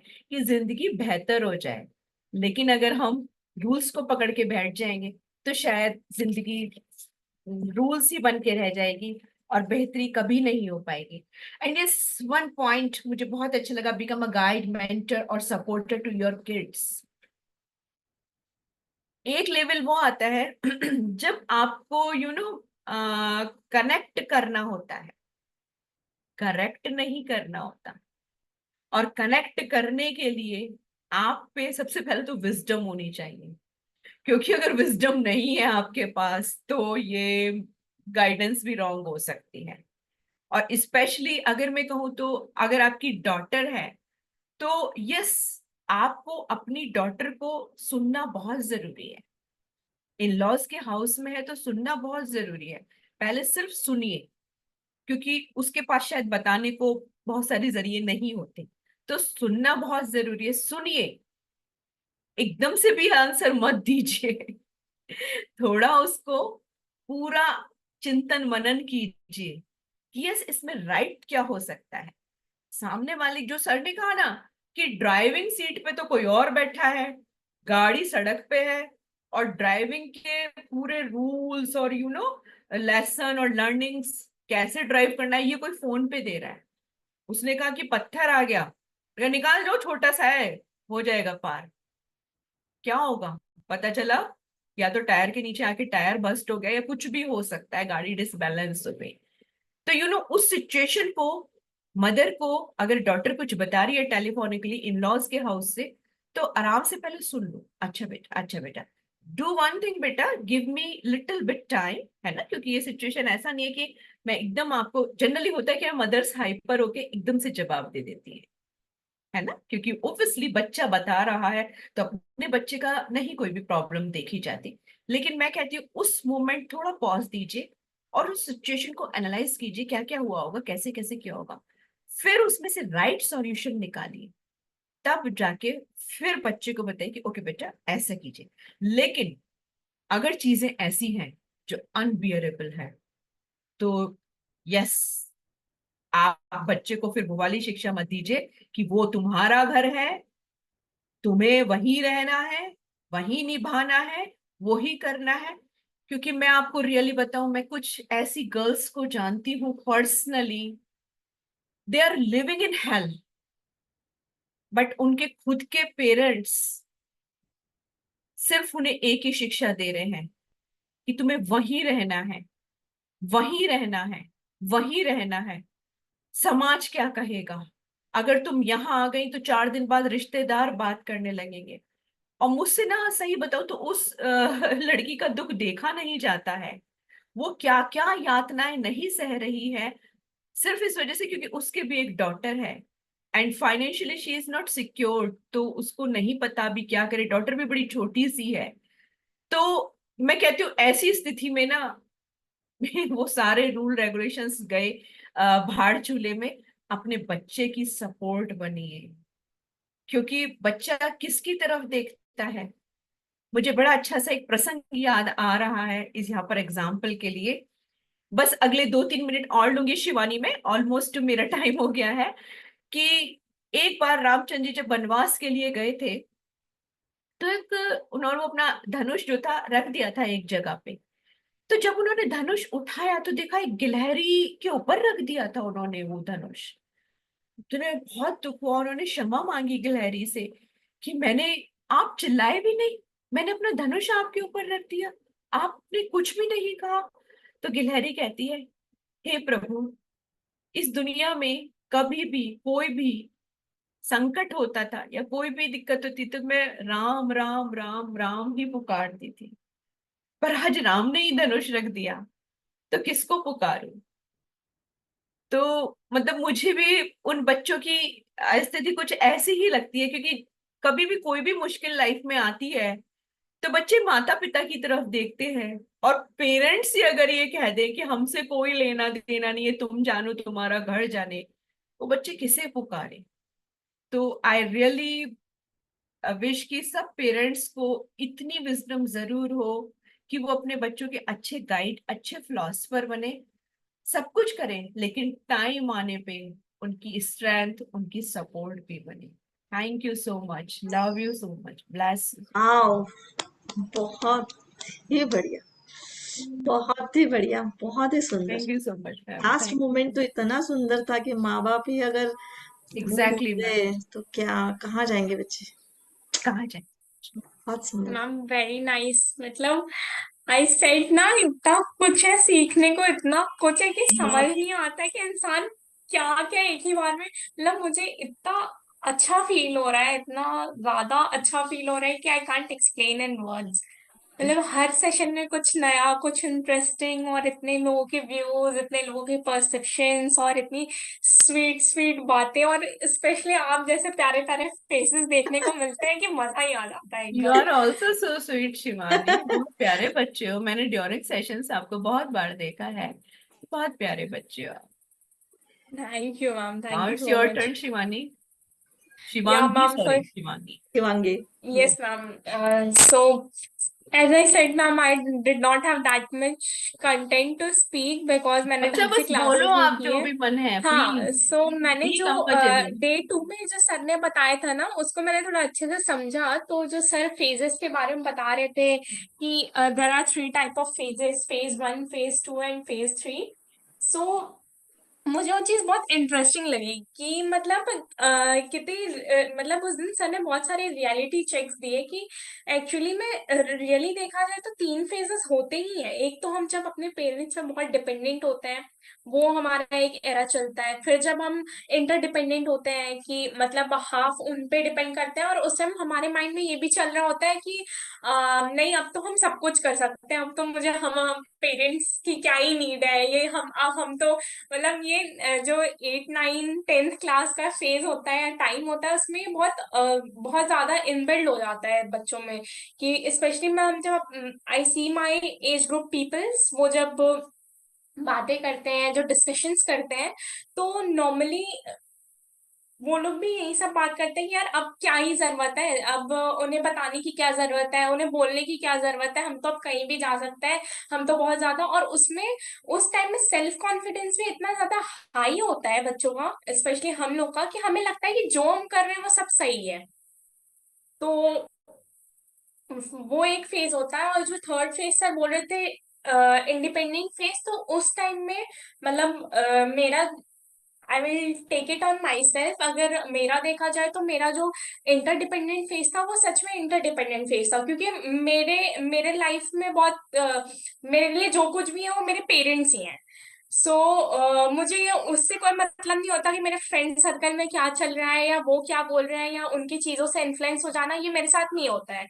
And it's blessing of God कि ऐसा होता है, क्योंकि नॉर्मली मैंने सबको देखा है कि सब इस एज में अपने पेरेंट्स के अगेंस्ट ही बात करते हैं कि यार ये मेरी मम्मा इस चीज के लिए मुझे मना कर रही है, मेरे पापा इस चीज के लिए मना कर रहे हैं, बट हम ये नहीं समझ पाते कि उनके बोलने का परसेप्शन क्या है, वो क्या सोच के बोल रहे हैं। बिकॉज अभी का जो एरा, अभी के जो टाइम चल रहा है, उसमें पेरेंट्स बहुत ज्यादा कॉन्शियस हो चुके हैं, चीजें ऐसे ऐसे हो रही हैं, तो वो अपने कॉन्शियसनेस से हमें समझाने की कोशिश करते हैं। और हमें ऐसा बोलते हैं ना, precaution is better than cure. तो वो हमें यही ट्राई समझाने की कोशिश करते हैं कि आप क्योर करो, इससे बढ़िया आप प्रिकॉशंस ले लो। तो वो किसी चीज के लिए हमें रोकते नहीं है। स्पेशली मुझे, मतलब मुझे ऐसा कोई मौका मिले मेरे एज ग्रुप के लोगों को समझाने का, तो आई विल डेफिनेटली से देम कि वो हमें रोकते तो बिल्कुल नहीं है, वो बस चाहते हैं कि हम जो भी करें वो अपने लाइफ में बहुत प्रॉपरली और अप्रोप्रिएट वे में करें, कि कभी हमें ऐसा फील ना हो कि हम कहीं स्टक आउट हो गए हैं और हम वहां से निकल नहीं पा रहे हैं सिर्फ अपनी गलती की वजह से। सो इसीलिए वो हमें पहले से ही प्रिकॉशंस लेने बोलते हैं, ध्यान रखने बोलते हैं, कहीं कहीं बहुत स्ट्रिक्टनेस भी दिखाते हैं कि मेरा बच्चा will always be safe and healthy and be in a good environment. तो यही ये चीजें मुझे बाय गॉड ग्रेस टाइम से समझ में आ गई। सो ये जो इंटरडिपेंडेंट वाला फेज है मेरा ऐसा रहा, और अभी जो थोड़ा बहुत इंडिपेंडेंट का मेरे उसमें आ रहा है, तो तब भी मुझे ये है कि जितने भी इंडिपेंडेंट हो जाओ, मुझे अपने पेरेंट्स पर डिपेंड करना एक तरीके से बहुत पसंद है। तो इसीलिए आप जैसा मैम आपने बोला कि आपके डॉटर, आपके बच्चे आपको कॉल मैसेज करते हैं, कॉल करके बताते हैं कि they have reached at this time, that time, and they have reached the location and all. So it's a very good thing, क्योंकि आजकल मतलब I was also seeing the people, they don't want right. To talk to their parents, they don't want to inform them then what they are doing and what kind of life they are like living. So it's a very good thing, and obviously आप भी NLP classes कर रहे हो, और आपके भी, और इतने अच्छे अच्छे लोग हैं, आप भी, आपने भी वैसे ही अपने कल्चर्स को मेंटेन, अपने इन्वायरमेंट को मेंटेन करके रखा हुआ। So that's called upbringing, you know. मतलब आप इतना अच्छे से आप अपने बच्चों को अपब्रिंग की हो कि दे आर लाइक दैट। सो यही चीज होता है, जब पेरेंट्स ऐसे मिल जाते हैं तो वी फील वेरी ब्लेस्ड। और मेरे भी मम्मा पापा जो हैं, दोनों लोग ऐसे ही हैं, they always use to understand me, they always ask me that what's your point, what's your view on this situation and all. So I feel very blessed, and this is a, we can say it's a God gift, because बच्चे तो ऐसे हैं ही, but कहीं ना कहीं parents भी होते हैं बहुत या तो अपने ओवर प्रोटेक्टिवनेस में कह सकते हैं, या जिस भी वे में वो बहुत ज्यादा क्या वो बोल सकते हैं, बचा के रखना चाहते हैं, प्रोटेक्ट करके वो चीजों को देखने नहीं देते हैं, कैरी फॉरवर्ड नहीं करने देते। तो ये सारी चीजें से भी बहुत दिक्कत होती है। तो वही कहते हैं ना, ताली एक हाथ से नहीं बजती है, we both have to do the same efforts to make a balance life. So absolutely ये करेक्ट। तो I am blessed with this, and touch wood, and thank you so much ma'am. Beautiful beautiful. एक बच्चे का भी opinion सुनने को मिला, तो ये तो बहुत बढ़िया, बहुत बहुत अच्छा बढ़िया, बैलेंस हो गया हमारा, बहुत अच्छा। बहुत बढ़िया। ब्यूटीफुल। Thank you ma'am. अभी क्या उम्र है शिवांगी आपकी? सेम ही क्वेश्चन मैं भी पूछने वाली थी। क्या मैम, सॉरी? क्या उम्र है आपकी अभी? मेरी 20। वाह, ओके, माय बिल्कुल गॉड, नहीं यू लगता। सुपर ब्लेस्ड सच क्या में। बात है, इतनी मैच्योरिटी और इतनी सुंदरता, वाह हाँ, बढ़िया। ये उम्र बात तो सही। बिल्कुल हवा में उड़ने वाली होती है ना? मुझे किसी की एग्जैक्टली। जरूरत नहीं है। बहुत ही मम बढ़िया। बट मैंने बोला ना, मेरे पेरेंट्स भी ऐसे हैं जो हरदम नीचे लाते रहते हैं टाइम टू टाइम, और पेरेंट्स को हरदम लगता है कि उनके बच्चे हैं, अभी बहुत सीखने की जरूरत है। तो my father always used to say, no you have to learn so much, you have to be very like this that. So I was like yeah fine. और उसके बाद आप लोग जैसी कम्युनिटी, जहाँ आप लोग इतने इतने ज्यादा अच्छे अच्छे जगह पे हैं, still you are so humble, so down to earth, so grounded. तो ये सबको देख के फिर ऐसा कुछ फील नहीं होता है। इट्स लाइक कि वो जितने भी लर्निंग्स है उसको ग्रास्प करो, उसको रखो, and just make the world beautiful, कि सब एंजॉय कर सके, खुश रह सके, लाइक सब एक दूसरे को अपनी फैमिली समझ सके, बिल्कुल। ट्रस्ट कर सके। सो ऑल दिस, मतलब it's a part of my imagination and a kind of aim I have, कि मुझे एक ऐसी सोसाइटी, ऐसी इन्वायरमेंट बिल्ड करनी है। मेरे मेरे फादर की वजह से ये मुझे एम आया, बिकॉज बचपन से when I don't use to understand anything, I don't have knowledge about anyone, that क्या होता है, कैसे होता है, उस टाइम से वो मेरे को एक लाइन हरदम बोलता है कि आप हरदम अपने बारे में सोचो। ये ये तो बहुत नॉर्मल सी चीज है, ये सब करता है, लेकिन आप कभी दूसरे के बारे में सोचो और उनके लिए कुछ करो, वो बहुत बड़ी बात होती है। आप तो ब्यूटीफुल आप ब्यूटीफुल। वो मेरे को हरदम बोलते हैं कि आप कुछ भी करो, कहीं भी रहो, but always take care of your surrounding peoples, always take care of your family and the person whom you are known to and whom you are not known to, you have to take care of them, क्योंकि ये मतलब एक community है, सब एक जैसे ही है। तो ये सारी चीजें जब मेरे फादर ने बताई, और फिर सेम चीजें वेद सर से सुनने को मिली, आप लोग से सुनने को मिली, तो आई फील लाइक कि जब इतने सारे लोग सेम चीज बोल रहे हैं, तो कुछ ना कुछ तो अच्छा है, तभी बोल रहे हैं। तो अच्छा है, सच्चा इसीलिए है। ये चीज मेरे को बहुत अच्छी लगती है कि इतनी अच्छी कम्युनिटी है, इतनी अच्छी सराउंडिंग है। एंड ऑब्वियसली बोलते हैं ना, भगवान की कृपा जब तक ना हो तब तक ये सब चीजें मिलती नहीं है। तो एग्जैक्टली, कहते हैं भगवान ना जी की बहुत सत्संग बड़ी ब्लेसिंग्स हमेशा। है कि I have such kind of people in my life, and touch would you all stay like this in my life, and I get so much of knowledge, so much of confidence from you all. क्या बात है, क्या बात है। कितनी प्यारी बातें बोल रही है, ऐसे एकदम मैच्योर्ड है एकदम। बिल्कुल बहुत बिल्कुल, ना बहुत बहुत। आगे जाओगी आप शुभांगी। एग्जैक्टली। बहुत है। थैंक यू मैम, बस आप लोग की ब्लेसिंग्स चाहिए, देन तो तो है आई ही। Will do it. वो ब्लेसिंग्स तो आपने जीत लिया है बिल्कुल।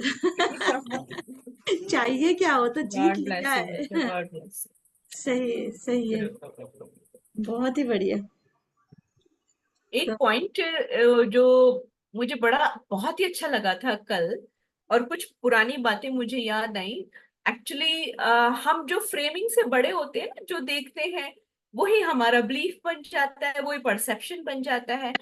तो मतलब मैंने हमेशा बुजुर्गों को अपने घर में सबको ही कहते सुना था, अरे हमारी तो जी खत्म हो गई, मतलब बहुत अर्ली एज में, लाइक 45 50 तक आते आते हम तो, मतलब उससे पहले ही वो बोलना स्टार्ट कर देते, हम तो निबट लिए अब बच्चे करेंगे, हम तो निबट लिए बच्चे करेंगे, लाइक इस तरह से यूपी के कल्चर में इस तरह से बोला जाता है। तो मतलब हमारा मेरा वही बिलीफ बन गया था कि फिर मेरे एक बहुत अच्छे फ्रेंड, ऑल दो बड़े एज में काफी बड़े हैं, हम लोग उनको भाई साहब बोलते हैं। He was at that time some around 78 years old। तो बस मैं ऐसे ही उनको बता रही थी कि अब मैं भी 50+ हो जाऊंगी। तो मतलब वही पुरानी बातें मैं रिपीट करके उनको बता रही थी, तो उन्होंने उस दिन मेरे को करेक्ट किया कि हाँ, अरे बेटो, जिंदगी तो अब शुरू हो रही है, it's called sorry. Prime life. Yes. क्योंकि अब तुम जिंदगी के सारे तजुर्बे खट्टे मीठे ले चुके हो, हम्म। है ना। तुम बिल्कुल जिसे कहते हैं ना फुल्ली ट्रेंड हो चुके हो, कोई तुम्हें जल्दी से बना नहीं सकता। तुम जल्दी से किसी से बहुत ज्यादा हाई एक्सपेक्टेशन नहीं रखोगे। बहुत सारी चीजें जो तुम्हें अपनी लाइफ के खुद के एक्सपीरियंसेस से भाग दौड़ करके समझ आ चुका है। हम्म। ठीक है। एंड अच्छी बात यह है, अब हमारी रिस्पॉन्सिबिलिटीज भी खत्म हो चुकी हैं। अब हम्म। हमें जाके बच्चे को खाने का, फीस का, इस सब का किसी का चिंता नहीं है। ठीक है। तो इट्स अ प्राइम लाइफ। अब तो लिस्ट बना, क्या क्या छूट गया, अब जियो, रियली उसको जिंदगी अभी जियो, जीना है। वो सारी चीजें करो। ये तो सही प्राइम लाइफ मिली है आपको, इसको बिंदास, बहुत खुशनसीब लोगों को ये बोले। मैं तो सही बताऊं तो मैं पिछले 25 साल से जब से मेरे बेटा बेटी दोनों बड़े हुए, शादियां वगैरह हुई, तो मैं पिछले 25 साल से जिंदगी एंजॉय कर रहा हूँ। घूमने जाता हूँ, और he was a very good player of cards. क्या अपने क्लब में कार्ड्स खेलता हूँ, टूर्नामेंट्स खेलता हूँ, बहुत सारी चीजें करता हूँ, तो इट्स अ प्राइम लाइफ। और कल सर ने भी इस पे बात की कि तो इसको मतलब एंजॉय करो, इसे कोसो मत। हम्म। बिकॉज मैं आपको बताऊं मैम, थोड़ा सा क्योंकि 5 मिनट है इसलिए बहुत अच्छा एक एक्सपीरियंस शेयर कर रही हूँ मैं आपसे बिल्कुल बिल्कुल, कि हम सुनने के लिए अ, तैयार जो हैं। जो सर ने भी कहा कि रिटायर होने के बाद या रिस्पॉन्सिबिलिटीज से आगे आने के बाद, आज maximum, specially if I talk about females, तो they are having number of physical challenges. Hmm. मैं इसी फील्ड में काम कर रही हूँ, मैं और डॉक्टर श्वेता तिवारी। और मतलब हम देखते हैं ना उनको, तो बहुत ही मतलब we are doing our best, but ma'am उनको निकालने में बहुत जद्दोजहद लग रही है हम दोनों को ही। और डॉक्टर श्वेता की जो हस्बैंड है मंगेश भैया, वो भी इसमें काम कर रहे हैं। बट रीजन सिर्फ यही है कि उन्होंने अपने लिए कोई भी कुछ भी दुनिया नहीं बनाई। प्लान ही नहीं उनका कुछ। कोई ऐसा मतलब, जैसे ही उनके बच्चे या तो हायर एजुकेशन के लिए गए, फिर उसके बाद ओब्वियसली किसी रिलेशनशिप में गए, और उसके बाद मैरिज हो गई, तो उनकी लाइफ ऐसे एम्प्टी हो गई। And they start, Shivangi, in fact मैं आपको भी इस बात के लिए सजेस्ट करूंगी कि आप भी अपने पेरेंट्स को इस तरह का विजडम जरूर दीजिएगा कि वो अपने आप को कहीं ना कहीं ऐसे जरूर इन्वॉल्व रखें किसी भी क्रिएटिविटी में, किसी भी चीज में, so that they can make their life beautiful. Hmm. Otherwise, मैं देख रही हूँ कि number of physical and mental challenges they people having, because उन्होंने कुछ भी उसके बाद अपने आप को तैयार नहीं किया। और अगर अपने आप को किसी भी क्रिएटिविटी में इन्वॉल्व रखेंगे, इतनी प्यारी सर ने यूनिवर्स बना दी है हमारी पॉजिटिव लोगों की, अगर कुछ ऐसी एसोसिएशन में रहेंगे, बिलीव मी, उनको हॉस्पिटल के बिल्स नहीं भरने पड़ेंगे। क्या बात है। या really ma'am, you I R am very telling you. Much right, तो बिकॉज इट्स अ आपने जो प्राइम अभी लाइफ। बोला ना, आपने जो अभी बोला वो सेम मेरी मदर के साथ है। वो इतना ज्यादा मतलब अपने, मतलब हम लोग में मेरे फादर में इन्वॉल्व। इतनी इंगेज रहती है, इतनी इन्वॉल्व रहती हैं। And now she use to like visit both the places in Varanasi also and in our home town. So now when she goes to our home town ना, she feel very lonely, because उनको अब exactly कुछ the point करने आई को M नहीं talking समझ आ बेटा। रहा। तो या मैंने उनको बोला कि माँ देखिए, ऐसे तो नहीं कर सकते कि ऑब्वियसली आप हमारी मदर है, आपका केयर कंसर्न मैटर करता है, लेकिन अगर आप हमारे वजह से इतना ज्यादा परेशान रहोगे तो फिर आपके खुद के हेल्थ पे इफेक्ट होगा। तो शी वॉज लाइक कि नहीं बच्चा, आपको नहीं समझ में आएगा, वो मदर का एक होता है। मैंने बोला आप होता माँ है, वो बात बनोगी तब सही है। समझेगा, इस टाइप से भी बोलते हैं। एक्चुअली दे हाँ मैम, वांट, उनको दे मैंने डोंट बहुत want to like come out ना दैट काउंसलिंग करने जोन। की कोशिश की है कि वो इतना ज्यादा हम सब पे डिपेंड ना करे, कि मतलब उनको लगता है ना कि नहीं, नहीं जो भी टाइम है, जो भी चीज है, she always use to call कि अच्छा ये कर लिया, ये कर लिया। मैंने बोला आप इतने ज्यादा परेशान क्यों होते हो हम लोग के वजह से? थोड़ा आप अपने भी लाइफ को एंजॉय करो, जहाँ हो उस प्लेस को एंजॉय करो। तो अब तो बहुत ज्यादा कम हो चुका है, धीरे धीरे उनको समझाते बोलते बोलते हैं। My father also use to say कि ऐसा नहीं करना चाहिए। तो अब तो धीरे धीरे सारी चीजें उनके में कम होती जा रही है। बट ये बात आपने बहुत सही बोला, बहुत मेजोरिटी ये चीजों में बहुत ज्यादा एग्जैक्टली। प्रॉब्लम है। I suggest you Shivangi one thing, उनको समझाओ मत बेटा, क्योंकि जब हमारे आसपास के लोग ऐसे समझा रहे होते हो ना, तो वो चीजें शायद इतनी असर नहीं करती, व्हाट आई फील। उससे सो बेटर है मैम ना व्हाट आप शैल आई उनको, डू देन? जैसे ये हमारा मैजिक 365 है, वो ये सर ज्वाइन के करवा बहुत दो। सारे ऐसे प्रोग्राम, उसमें इन्वॉल्व कर दो। मम्मी ने आपको घर पे नहीं पढ़ाया, मम्मी वो ने बोलते आपको हैं ना, स्कूल में एडमिशन दिला दिया। सोनार के हाथ से कान डुचवाना चाहिए, तो हमारे सोनार है हमारे वेद तो उसके पास भेज एग्जैक्टली। दो। क्योंकि जब तक वो ओके उसमें ओके एंटर नहीं मैम। होंगे ना, तो वो सारी चीजें सुपरफिशियल लेवल पे काम करेंगी। इधर आपको सुनेंगे, अरे बच्चे तो कहते रहते हैं, कोई बात नहीं। और उस समय उनपे एक बहुत बड़ा टाइम होता है, पुरानी बहुत सारी ऐसी खट्टी बातें सोचने का, जो उस यस समय मैम। तो नहीं ध्यान दिया, पर अब है ना टाइम। अब ध्यान देते हैं, और वो सारी चीजें ही सेल्यूलर लेवल तक चली जाती हैं, जो आज इतनी सारी डिजीज का रीजन बन रहे हैं। जब से मैंने और डॉक्टर श्वेता तिवारी ने इस पे काम करना शुरू किया है, तब से हमें बेस रीजन उन्हीं फीमेल्स के ज्यादा मिले हैं जिन्होंने कहीं भी अपने आप को इन्वॉल्व नहीं किया हुआ। जो भी वर्किंग है, दे आर हेल्दी, उन्हें कोई चैलेंज नहीं है, क्योंकि वो वर्किंग है, उनको वही है ना, वो काम में है बहुत ज्यादा। यस, और जिसके पास वक्त आ गया है थोड़ा सा, तो उस वक्त का बेस्ट यूटिलाइजेशन करने की बजाय वो पुराने पास्ट बैगेजेस उठा के, बहुत सारी बैड मेमोरीज उठा के, बहुत सारी शिकवे शिकायत उठा के, फिर उनके साथ जो स्टोरीज बनाते हैं ना, अगर क्रिएटिविटी में चले जाएं तो शायद उस सारे जोन से बच जाएंगे। एंड आई ऑलवेज सजेस्ट, ये प्राइम लाइफ है after your all the responsibilities, तो love it, live it fully, completely, because return ticket तो कंफर्म है सबका। तो भाई जब तक इस प्लेनेट पे है, पूरा भरपूर इसको, एक एक मोमेंट को जीने का। And really we are blessed कि हम लोग तो एक बहुत अच्छी कम्युनिटी का पार्ट है, जो विजडम मिल रहा है, और लाइफ को पल पल कैसे खूबसूरत बनाया जाएगा हम सब सीख रहे हैं। I am really blessed to having all of you in my life. Love you, thank you, ये और ब्लेस यू। भाग्यवान लोगों को ही ऐसा मिलता है, तो हम बहुत भाग्यशाली है। वैसे सर, बहुत बहुत धन्यवाद आपके लिए। Thank you sir, thank you so much. Most चलिए, वेलकम, मोस्ट वेलकम। मैं खुद ही बहुत अच्छा फील करता हूँ कि इतने अच्छे अच्छे लोगों के साथ मिलने का मौका मिला है, कनेक्ट करने का मौका मिला है, right. Thank you sir, thank you. जीवन का जिसे कहते हैं ना, जीर्णोद्धार कर दिया आपने। अरे ऐसा, रियली ऐसा क्या है, रियली। ऐसा कुछ नहीं। जो कर रहे हैं आप लोग कर रहे हैं, मैं तो बस शेयर कर रहा हूँ जो हो हेलो सकता। सर, वंदे मातरम। हाँ, वंदे मातरम। शिवांगी, क्या हाल है, कैसे हैं? How are you? बहुत बढ़िया, एक्सेलेंट। चमक रहा हूँ, देखो लाइट आ रही है चेहरे पे।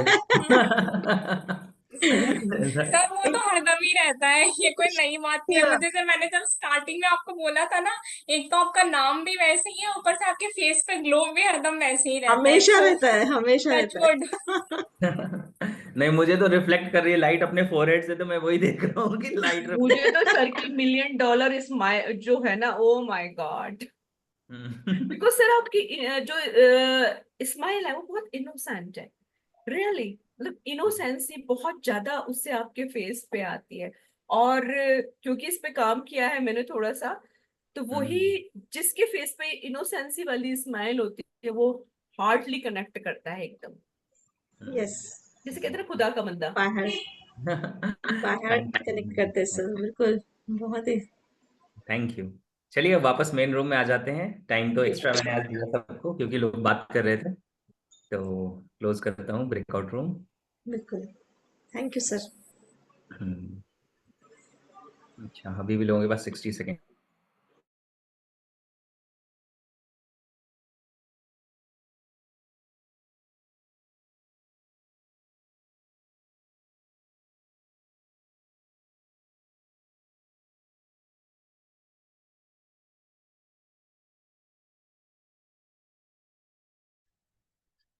चलिए, सभी लोग वापस आ रहे हैं ग्रेजुअली। आज तो मैं बैठ के आराम से सेशन ले रहा हूँ आप लोगों के साथ।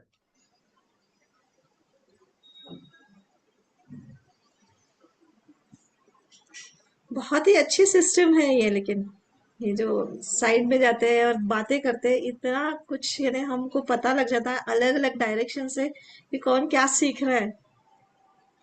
बहुत फर्क पड़ता है, ये इंट्रैक्शन बहुत जरूरी है ना, जो ये जरूरी है। इंट्रैक्शंस कर रहे हैं ना हम। मतलब बहुत सारे अलग अलग तरीके के प्रोग्राम्स होते हैं जिसमें लोग लोगों को ट्रेनर बना रहे हैं, कुछ पब्लिक स्पीकिंग सिखा रहे हैं, लेकिन जब तक ऐसा आप प्लेटफॉर्म नहीं देंगे, सिर्फ बोलना कैसे है इससे काम नहीं चलेगा, क्या बोलना है वो भी सीखना पड़ेगा। तो मैजिक 365 में मैं 4 दिन सिखाता हूँ और उसके बाद फिर आपको वो प्लेटफॉर्म प्रोवाइड करता हूँ कि अब आपको बोलना कैसे है, आप हर बार बोल बोल के उसको इम्प्रूव कर रहे हैं, और क्या बोलना है उसका कंटेंट 4 डे में मिला है, तो आप उसको समराइज करना, शेयर करना, आप सारी चीजें कर पाते हैं। तो बहुत अमेजिंग है ये, राइट।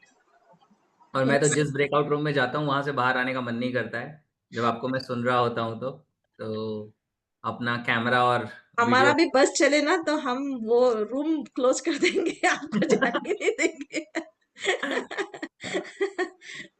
बहुत बहुत अच्छा है, बहुत ही अमेजिंग है। चलिए तो मुझे बताइए कि how many of you got good experience of breakout room? कितने लोग को अच्छा लगा जाके प्रेजेंटेशन देख? यस, बहुत बढ़िया। राइट हैंड आगे करिए, अपने आप को अप्रिशिएट करिए। Well done, great.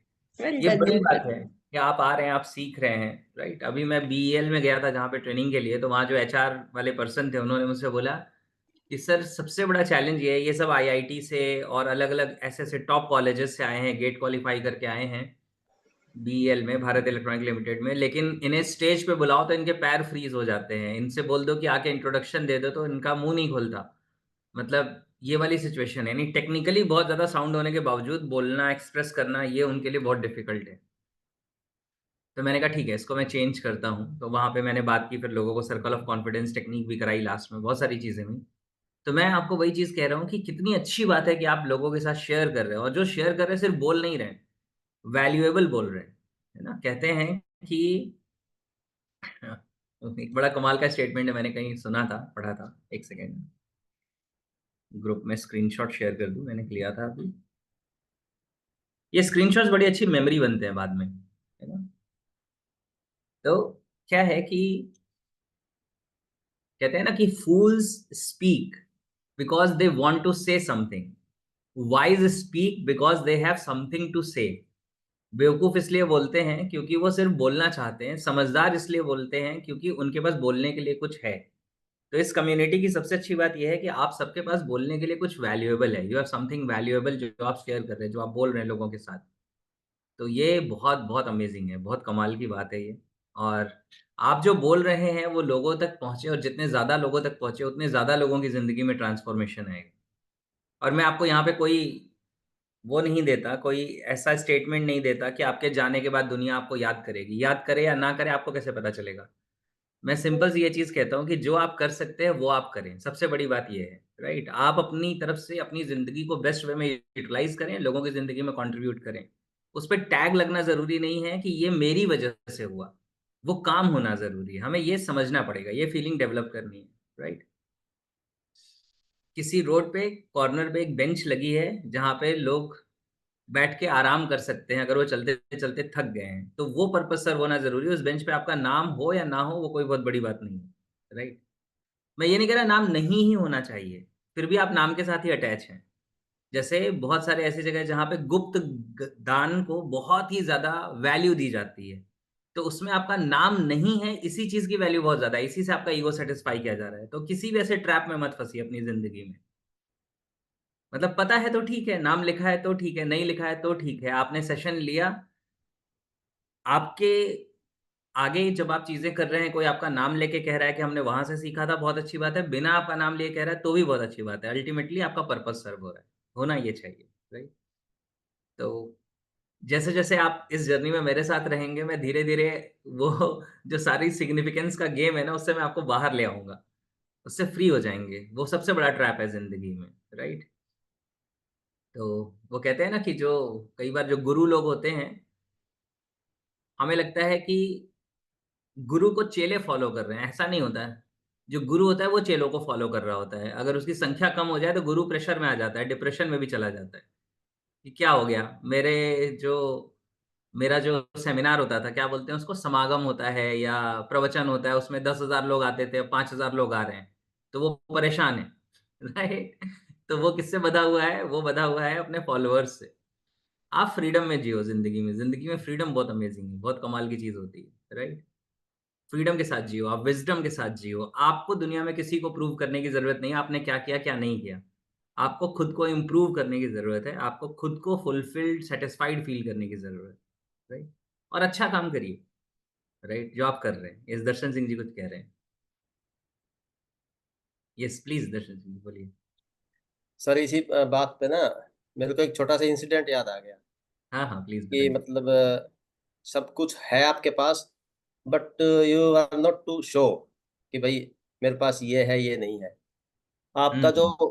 सोचने का जो है ना पैटर्न और जो फीलिंग वो ऑलमोस्ट सेम रहना चाहिए। तो मैं एक ऐसे लड़के को जानता हूँ, आई हैड ए शॉप, पहले अभी भी शॉप है। तो उस पे जैसे आते हैं तो वो मेरे मोहल्ले का ही लड़का है। उसके पास कार है, उसके पास बाइक है, उसके पास साइकिल भी है। तो नॉर्मली क्या होता है कि जो बाइक और कार चला लेता है उसको साइकिल चलाने का मन नहीं करता, अगर चलाता भी तो मन मार के चलाता है। हम्म। फ्रीज हो गया दर्शन सिंह जी का। क्या मतलब, देयर इज नो डिफरेंस। तो मुझे ये उसकी बात बहुत अच्छी लगी, उसका मतलब जो सोचने का ना, जो उसका जो आउटलुक है, या अंदर से सोचो उसको, तो आप मुझे बराबर लगा तीनों केस में। तो ऐसा होना चाहिए आदमी में, कि ना तो किसी से आप इतना ज्यादा लगाव रखो किसी चीज से, और ना ही ज्यादा उससे हेट करो। ऐसा मतलब एक सम जिंदगी जीना चाहिए आदमी, एज आई फील। और मुझे अच्छा भी लगा ये।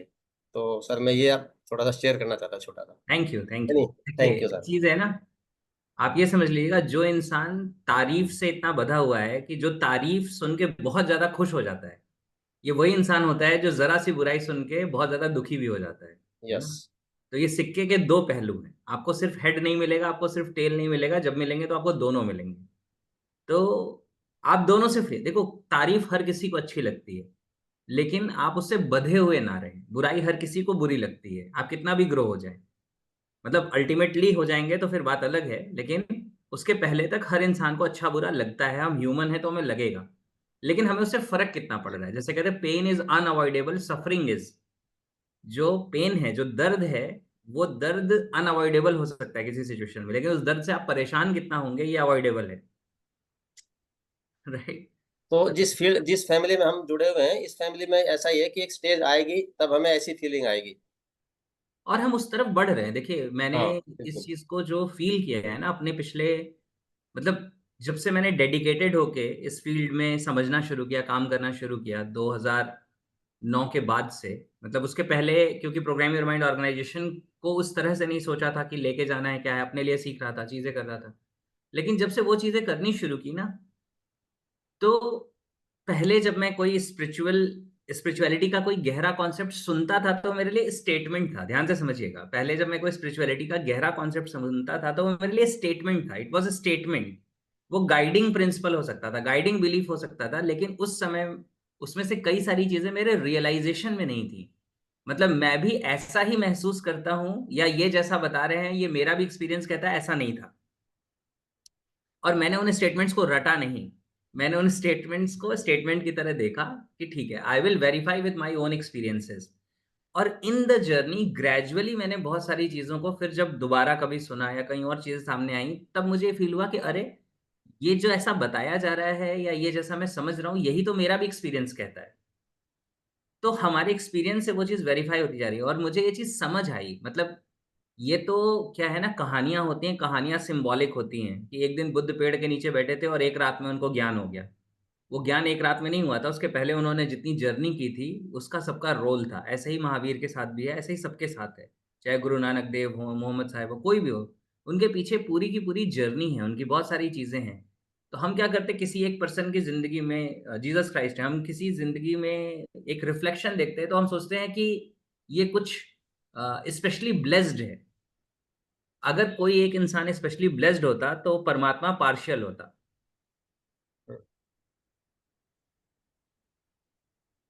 और कहते हैं ऊपर वाला किसी के साथ पक्षपात का गेम नहीं खेलता, गॉड प्लेज नो फेवरेट। ठीक है। तो उसने हम सबको वही पोटेंशियल दिया है, राइट। और हम सब वैसे ही ग्रो कर सकते हैं, और आप इस जर्नी में ग्रो करेंगे, कोई मिरेकल नहीं होगा, कोई किसी के आशीर्वाद से ऐसा चमत्कार नहीं हो जाएगा कि एक दिन में सब कुछ बदल जाएगा, एनलाइटमेंट हो जाएगी, ऐसा नहीं होगा। इस जर्नी में आपकी ग्रोथ होती रहेगी, आप स्पिरिचुअली ग्रो करेंगे, आप दुनिया को ज्यादा समझेंगे, आप ह्यूमन बिहेवियर को ज्यादा समझेंगे, आपका फ्रिक्शन कम हो जाएगा, यूनिवर्स के साथ अलाइन ज्यादा हो जाएंगे, आपके जो कॉन्फ्लिक्ट्स हैं वो रिड्यूस हो जाएंगे, बहुत सारी चीजों पे जिस पे आपको गुस्सा आता था उस पे आप मुस्कुराना शुरू कर देंगे, राइट। कई बार आपको लोगों के ऊपर तरस आने लगेगा कि ये कैसे सोचते हैं ऐसा, राइट, ये कितना इरिटेट रहते हैं और दूसरे को भी इरिटेट कर देते हैं, और ये सारी फीलिंग्स आती रहे तो हमारी ग्रोथ हो रही है। और ये मतलब मुझे नहीं लगता कि किसी के आशीर्वाद से, किसी के चमत्कार से होने वाला है। ये तब तक नहीं होगा जब तक हम अपने आप को नहीं समझेंगे, हम अपने आप को इंटरनली एनालाइज नहीं करेंगे, हम यस। अपने आप को नहीं देखेंगे कि हम कहाँ पे। जब हम दूसरे की गलती देखते हैं ना तो बहुत आसान होता है उसके ऊपर इरिटेट हो जाना, गुस्सा करना। परेशान हो जाना। अपने आप को ईमानदारी से चेक करके देखिए कि क्या वैसा ही कभी आप बिहेव नहीं करते, और आप बिहेव करते हैं तो उस समय आपको लगता है कि नहीं नहीं मैंने तो सही किया, उस सिचुएशन में मैं और क्या करता, तो वैसा ही सेम सामने वाले के साथ भी हो सकता है। तो क्या होता है ना, जब हम एनालाइज करना शुरू करते हैं, मतलब रियलाइजेशन भी आ जाए कि मैं यहाँ पे गलत हूं, तो ये भी बहुत बड़ी बात है, हम सही ट्रैक पे हैं फिर, है ना। और हम अपने आप को इम्प्रूव करते जाएं। परफेक्शन तो कभी नहीं आएगा, right, perfection is not human attribute. तो हम इम्प्रूव होते जाएंगे। और देखिए जैसा मैं कहता हूँ ना, जो वो है एनएलपी का अपना न्यूरोलॉजिकल लेवल्स, उसमें हम कहते हैं ना purpose, environment, behaviour, capability, beliefs, values, identity and purpose, सबसे टॉप पे पर्पस जाता है। जो इंसान अपने पर्पस को रियलाइज कर लेता है, फिर एक्चुअली वो इंसान के जिंदगी की वैल्यू बहुत ज्यादा हो जाती है। फिर आप जाके पहाड़ों में मत बैठ जाइए कि मुझे ज्ञान प्राप्त हो गया, फिर आपकी जरूरत दुनिया को है। फिर आपकी जरूरत है कि अब आपकी वजह से बहुत सारे लोग और अपनी जिंदगी में आगे बढ़ पाएंगे, इंस्पायर हो पाएंगे, उनको लाइट मिलेगी। आप, वो कहते हैं ना कि जीसस क्राइस्ट के बारे में भी ये स्टेटमेंट है, इस्लाम में भी ये स्टेटमेंट है। कहते हैं कि तुम ऊपर वाले की बताई राह पे चलो। तो कहते हैं कि जब मैं ऊपर पहुंचूंगा तो क्या होगा, तो कहते हैं कि ये जो एनलाइटेंड लोग हैं वो कहते हैं कि हम आपके गवाह रहेंगे, यानी कि वी विल बी योर, गवाह को क्या बोलते हैं इंग्लिश में, फिटनेस। विटनेस, कि हम ये कहेंगे कि नहीं ये इंसान है जो सही ट्रैक पे था। मतलब ऐसा कुछ नहीं कि एक्चुअली ऊपर जाके कोई कुछ ऐसा कहेगा या करेगा, वो मुझे पता नहीं, जब ऊपर जाऊंगा तो आके बताऊंगा। सुनने के लिए जो जो रेडी रहेगा हाथ उठाओ। राइट। तो वो अलग बात है, लेकिन मैं क्या कह रहा हूं कि हम अपनी जिंदगी में राइट ट्रैक पे चले, हम सही डायरेक्शन में जाएं, हम चीजों को समझें, तब हमारी जिंदगी की वैल्यू है। Be the wise person who has something to say, जिसके पास कुछ है बताने के लिए, और बताइए उससे जो सुनने के लिए तैयार है, जो ट्रांसफॉर्म होने के लिए तैयार है, राइट। तो आई होप कि इस जर्नी में आप सब ग्रो कर रहे हैं, राइट। आप सब की लाइफ में इंप्रूवमेंट हो रहा है, क्लैरिटी आ रही है, बेटर बन रहे हैं, और यही चाहिए, right? यही स्पिरिचुअल ग्रोथ है। रिलीजन और स्पिरिचुअलिटी के बारे में एक बात समझ लीजिएगा, religion was made to make people spiritual, लेकिन लोग स्पिरिचुअल बनना छोड़ के रिलीजन से चिपक गए, रिलीजन के रिचुअल से चिपक गए, राइट। गेटिंग दिस क्लैरिटी, समझ आ रही है चीजें। तो अच्छा इसलिए करिए क्योंकि अच्छा करना चाहिए। एक कहानी सुनाओ आपको छोटी सी, जाते जाते, चलेगा? यस। तो क्या होता है कि एक मौलाना साहब थे, वो 5 वक्त के नमाजी थे, 5 टाइम्स वो नमाज पढ़ा करते थे। और वो क्या होता था कि सारी जिंदगी लोगों को यही बताते थे कि जन्नत में ये होगा, दोजक में ये होगा, अच्छी जिंदगी जियो, अच्छा करो, ऐसा करो, ऐसा करो। और जब भी कोई उनसे बात करता था तो हमेशा इस बात पे बहुत जोर देते थे कि मैं 5 वक्त का नमाजी हूँ, यानी कि मैं 5 टाइम्स नमाज पढ़ता हूँ। तो जब वो एक्सपायर हो जाते हैं, जब वो ऊपर पहुंचते हैं, तो उनको था कि अब तो मुझे जन्नत मिलेगी। तो वहां पे जो भी फैसला करते हैं वो कहते हैं इसे दोजक में भेजो। तो कहते हैं क्यों भैया, नर्क में क्यों भेज रहे हो मुझे? दोजक मतलब नर्क, जन्नत मतलब स्वर्ग। मैं तो 5 वक्त का नमाजी था, मैंने तो हमेशा ऊपर वाले के रास्ते का ही प्रचार किया, उसी के बारे में बात की, ये किया वो किया। तो उन्होंने बोला कि तुमने जितना अच्छा किया वो सब कैंसल हो गया, क्योंकि तुम सिर्फ यही सुनाते रहते थे कि मैं 5 वक्त का नमाजी हूँ। तो तुम्हें 5 वक्त नमाज पढ़ने से कोई मतलब नहीं था, तुम्हें उस सिग्निफिकेंस से मतलब था कि मैं 5 वक्त का नमाजी हूँ। तो आप अच्छा काम इसलिए करें क्योंकि अच्छा काम करना चाहिए, ना कि अच्छा काम इसलिए करें कि आपको नोबेल प्राइज मिलेगा, या लोग आपको टैग करेंगे, या आप उससे अपना ईगो सेटिस्फाई करेंगे, है ना। गेटिंग दिस क्लैरिटी, समझ आ रही है चीज, राइट। तो ये करके लोग खत्म कर लेते हैं अपनी चीजें जो सुनाते रहते हैं, राइट, कि मैंने तुम्हारे लिए किया, मैंने तुम्हारे लिए किया। तो जब वो कहते हैं ना मैंने तुम्हारे लिए ये किया, तो एक्चुअली उन्होंने तुम्हारे लिए कुछ नहीं किया, उन्होंने अपने ईगो को सेटिस्फाई करने के लिए किया।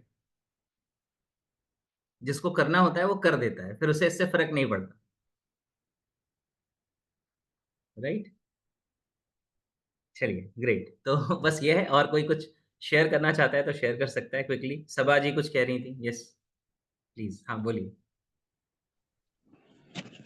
सर सबसे पहले तो कॉन्ग्रेचुलेशन आपकी वर्कशॉप के लिए। और थैंक यू। माशाल्लाह बहुत अच्छा रहा यकीनन। और जैसे फेसबुक पर और इंस्टाग्राम पर आपकी आ रही थी शेयरिंग, तो बहुत अच्छा लग रहा था। और विश हो रही थी कि काश हम भी वहाँ पर होते और वो सारी चीज़ें सीखते, वो लर्न करते जो आपने 2 दिन में सबको सिखाया है। हाँ, कितने सारे यानी सब लकी लोग हैं जो उसमें शरीक हो सके ना, जिन्होंने वो अटेंड किया। तो सबको कॉन्ग्रेचुलेशन कि बहुत ज्यादा उन्होंने सीखा। और मैं दो तीन बातें कहना चाह रही थी। प्लीज प्लीज सबसे बताइए। पहले तो आपने एक चीज शेयर की थी, एक छोटा सा क्लिप, कि 100 दफा कोई चीज को दोहराने से तो बेहतर है कि एक दफा की जैसे वो एक पावर होना। तो हमारे यहाँ भी एक स्पिरिचुअल एक चीज होती है कि जब कोई काम नहीं हो रहा होता तो हमारे यहाँ 1.25 लाख का एक विर्द होता है। तो हमारे जो बुजुर्ग हैं वो कहते हैं या तो एक बंदा 40 दिन तक बैठ के वो विर्द 1.25 लाख मर्तबा कर ले, या 40 लोग बैठ के वो विर्द एक दिन में कर लें, तो उसकी इतनी पावर बनती है कि काम हो जाता है। तो वो जो चीज थी ना, वो मुझे समझ में आ गई कि अगर आपके अंदर वो 1.25 लाख की पावर है तो वो काम आपका उसी वक्त हो जाएगा। तो वो मैंने समझ ली इस चीज को कि क्योंकि फिर बुजुर्ग जो होते थे हमारे, जिनसे हम जाके अपने मसाइल बयान कर रहे होते थे, ये बता दें मसला हो गया, कोई वजीफा बता दें, कोई चीज, तो वो भी जैसे उलझ जाते थे कि भाई ये लोग तो चिपक जाते हैं और इनके काम नहीं बनने वाले क्योंकि इनका बिलीव नहीं है। और मतलब वही वाली बात है कि वो अंदर से बहुत मतलब वो पावर नहीं है। बस वो मुझे समझ में आ गया आपकी इस बात से ना। फिर दूसरी बात, आपने एक दफा आप कह रहे थे कि कुछ लोगों को पिटाई करनी चाहिए ना। आप एक कॉन्सेप्शन बता रहे थे। तो उसके लिए मुझे एक बात याद आई कि हमारी एक कजन होती थी, तो उनके हस्बैंड उनको बहुत तंग किया करते थे, बहुत ज्यादा परेशान करते थे। तो बार बार उनको जैसे पिटाई मारपीट का घर से रातों को निकाल देते थे। तो फिर एक दफा सब खवातीन बैठ के बातें कर रही थी कि ना इसकी तो कोई मरम्मत ऐसी लगाए कि पता भी ना चले। तो हमारे वहाँ हम बच्चे होते थे, वो हमारे कजन होते थे, वो जवान होते थे, वो बड़े होते थे, तो उन्होंने सुन लिया। अब 2 दिन बाद खबर आई कि भाई वो रात को कहीं से गुजरे थे हमारी कजन के हस्बैंड, और उनको किसी ने मारा पीटा और मार पीट के कहीं छोड़ दिया। अब वो जो है पट्टियों से बंधे पड़े हैं घर में। तो हमारे कजन वही थे, वो मुस्कुराए जा रहे थे। तो मुझे क्योंकि हम सारे बच्चे बच्चे जाहिर सी बात है कम्युनिटी सेंटर बना होता था ना, जब जब सारी कजन्स बैठी हैं, दादियाँ खालाएं नानी, वो छुट्टियों के जमाना, वो सबके भी किसी लड़की का मसला आया है, तो वो एक घर में माशाल्लाह से एक पूरी बन जाती थी मीटिंग। तो अब हम सब हंस रहे हैं, वो भी हंस रहे हैं, तो वो ना खवातीन कह रही है पता तो करो किसने मारा किसने पीटा। हमें पता चल गया था सब में, बाद में सब बच्चों को कि ये हमारे कजन का कारनामा है। तो वो चीज मुझे उस हवाले से याद आई थी। और फिर उसके साथ एक चीज और, मतलब बहुत सारी चीजें हैं जो मिला के, क्योंकि मैं बात नहीं कर पा रही थी तो मैंने लिख कर रख लेते पॉइंट्स के। गुरु और चेले की आपने भी एक बात जैसे कही थी कि गुरु और चेले में मैंने ये समझा था, जब हमारे बुजुर्ग हमें हम जैसे हम लोग पढ़ रहे होते थे, क्लास ले रहे होते थे हमारे स्पिरिचुअल के, चेला जो है वो अपने अंदर के जो बर्तन को बार बार मैला करके आ जाता है, और गुरु जो है वो बार बार उसको साफ करते हैं, धोते हैं, मांजते हैं, साफ करके फिर उसको आगे दुनिया में बढ़ने के लिए छोड़ देते हैं। तो ये जो हमारी कम्युनिटी है, आप हमारे टीचर हैं, हमारे गुरु हैं, तो मुझे ये फील होता है कि ये 5-6 दिन जो होते हैं उसमें हम अपने अंदर के बर्तन को धो लेते हैं, मांज लेते हैं, और हम समझ रहे होते हैं हम बहुत अच्छे हो गए और हमारी तरबियत पूरी हो गई। लेकिन ये है कि ये सारी आपकी मेहनत होती है, कि जिस तरह से आप बता रहे होते हैं, सिखा रहे होते हैं, जो आपके पावरफुल वर्ड्स होते हैं वो दरअसल असरअंदाज होते हैं, तो वो हमारे चेहरे पर ग्रो जो होती है ना, वो आपके वर्ड्स की होती है। तो रिफ्लेक्शन होता है वो गुरु का रिफ्लेक्शन होता है ये। हमेशा मैंने फील किया है कि जब आप जैसे कहते हैं ना कि बुरे सोहबत से तन्हाई बेहतर है, और तन्हाई से अच्छों की सोहबत, जब हम अच्छे लोगों में बैठते हैं तो हमें ऐसा लगता है कि हम भी वैसे हो गए हैं, जबकि वो सामने गुरु का ही रिफ्लेक्शन होता है। तो वो मुझे फील होता है इस तरह से। और ये चीज है कि आप ग्रहों की बात कर रहे थे कि जैसे अभी ऊपर जाके वो लोग कहेंगे कि हम आपके गवाह होंगे। तो कुरान पाक में हम पढ़ते थे कि हमने तुम्हें गिरोहों में बांटा है, यानी ग्रुप्स में बांटा है। तो हम ये सोचते थे, हम पढ़ते थे तो कि भाई हाँ सबके गिरोह अलग है, शायद डॉक्टर्स का गिरोह अलग है, इंजीनियर्स का अलग है, हुकूमतें चलाने वालों का गिरोह अलग है।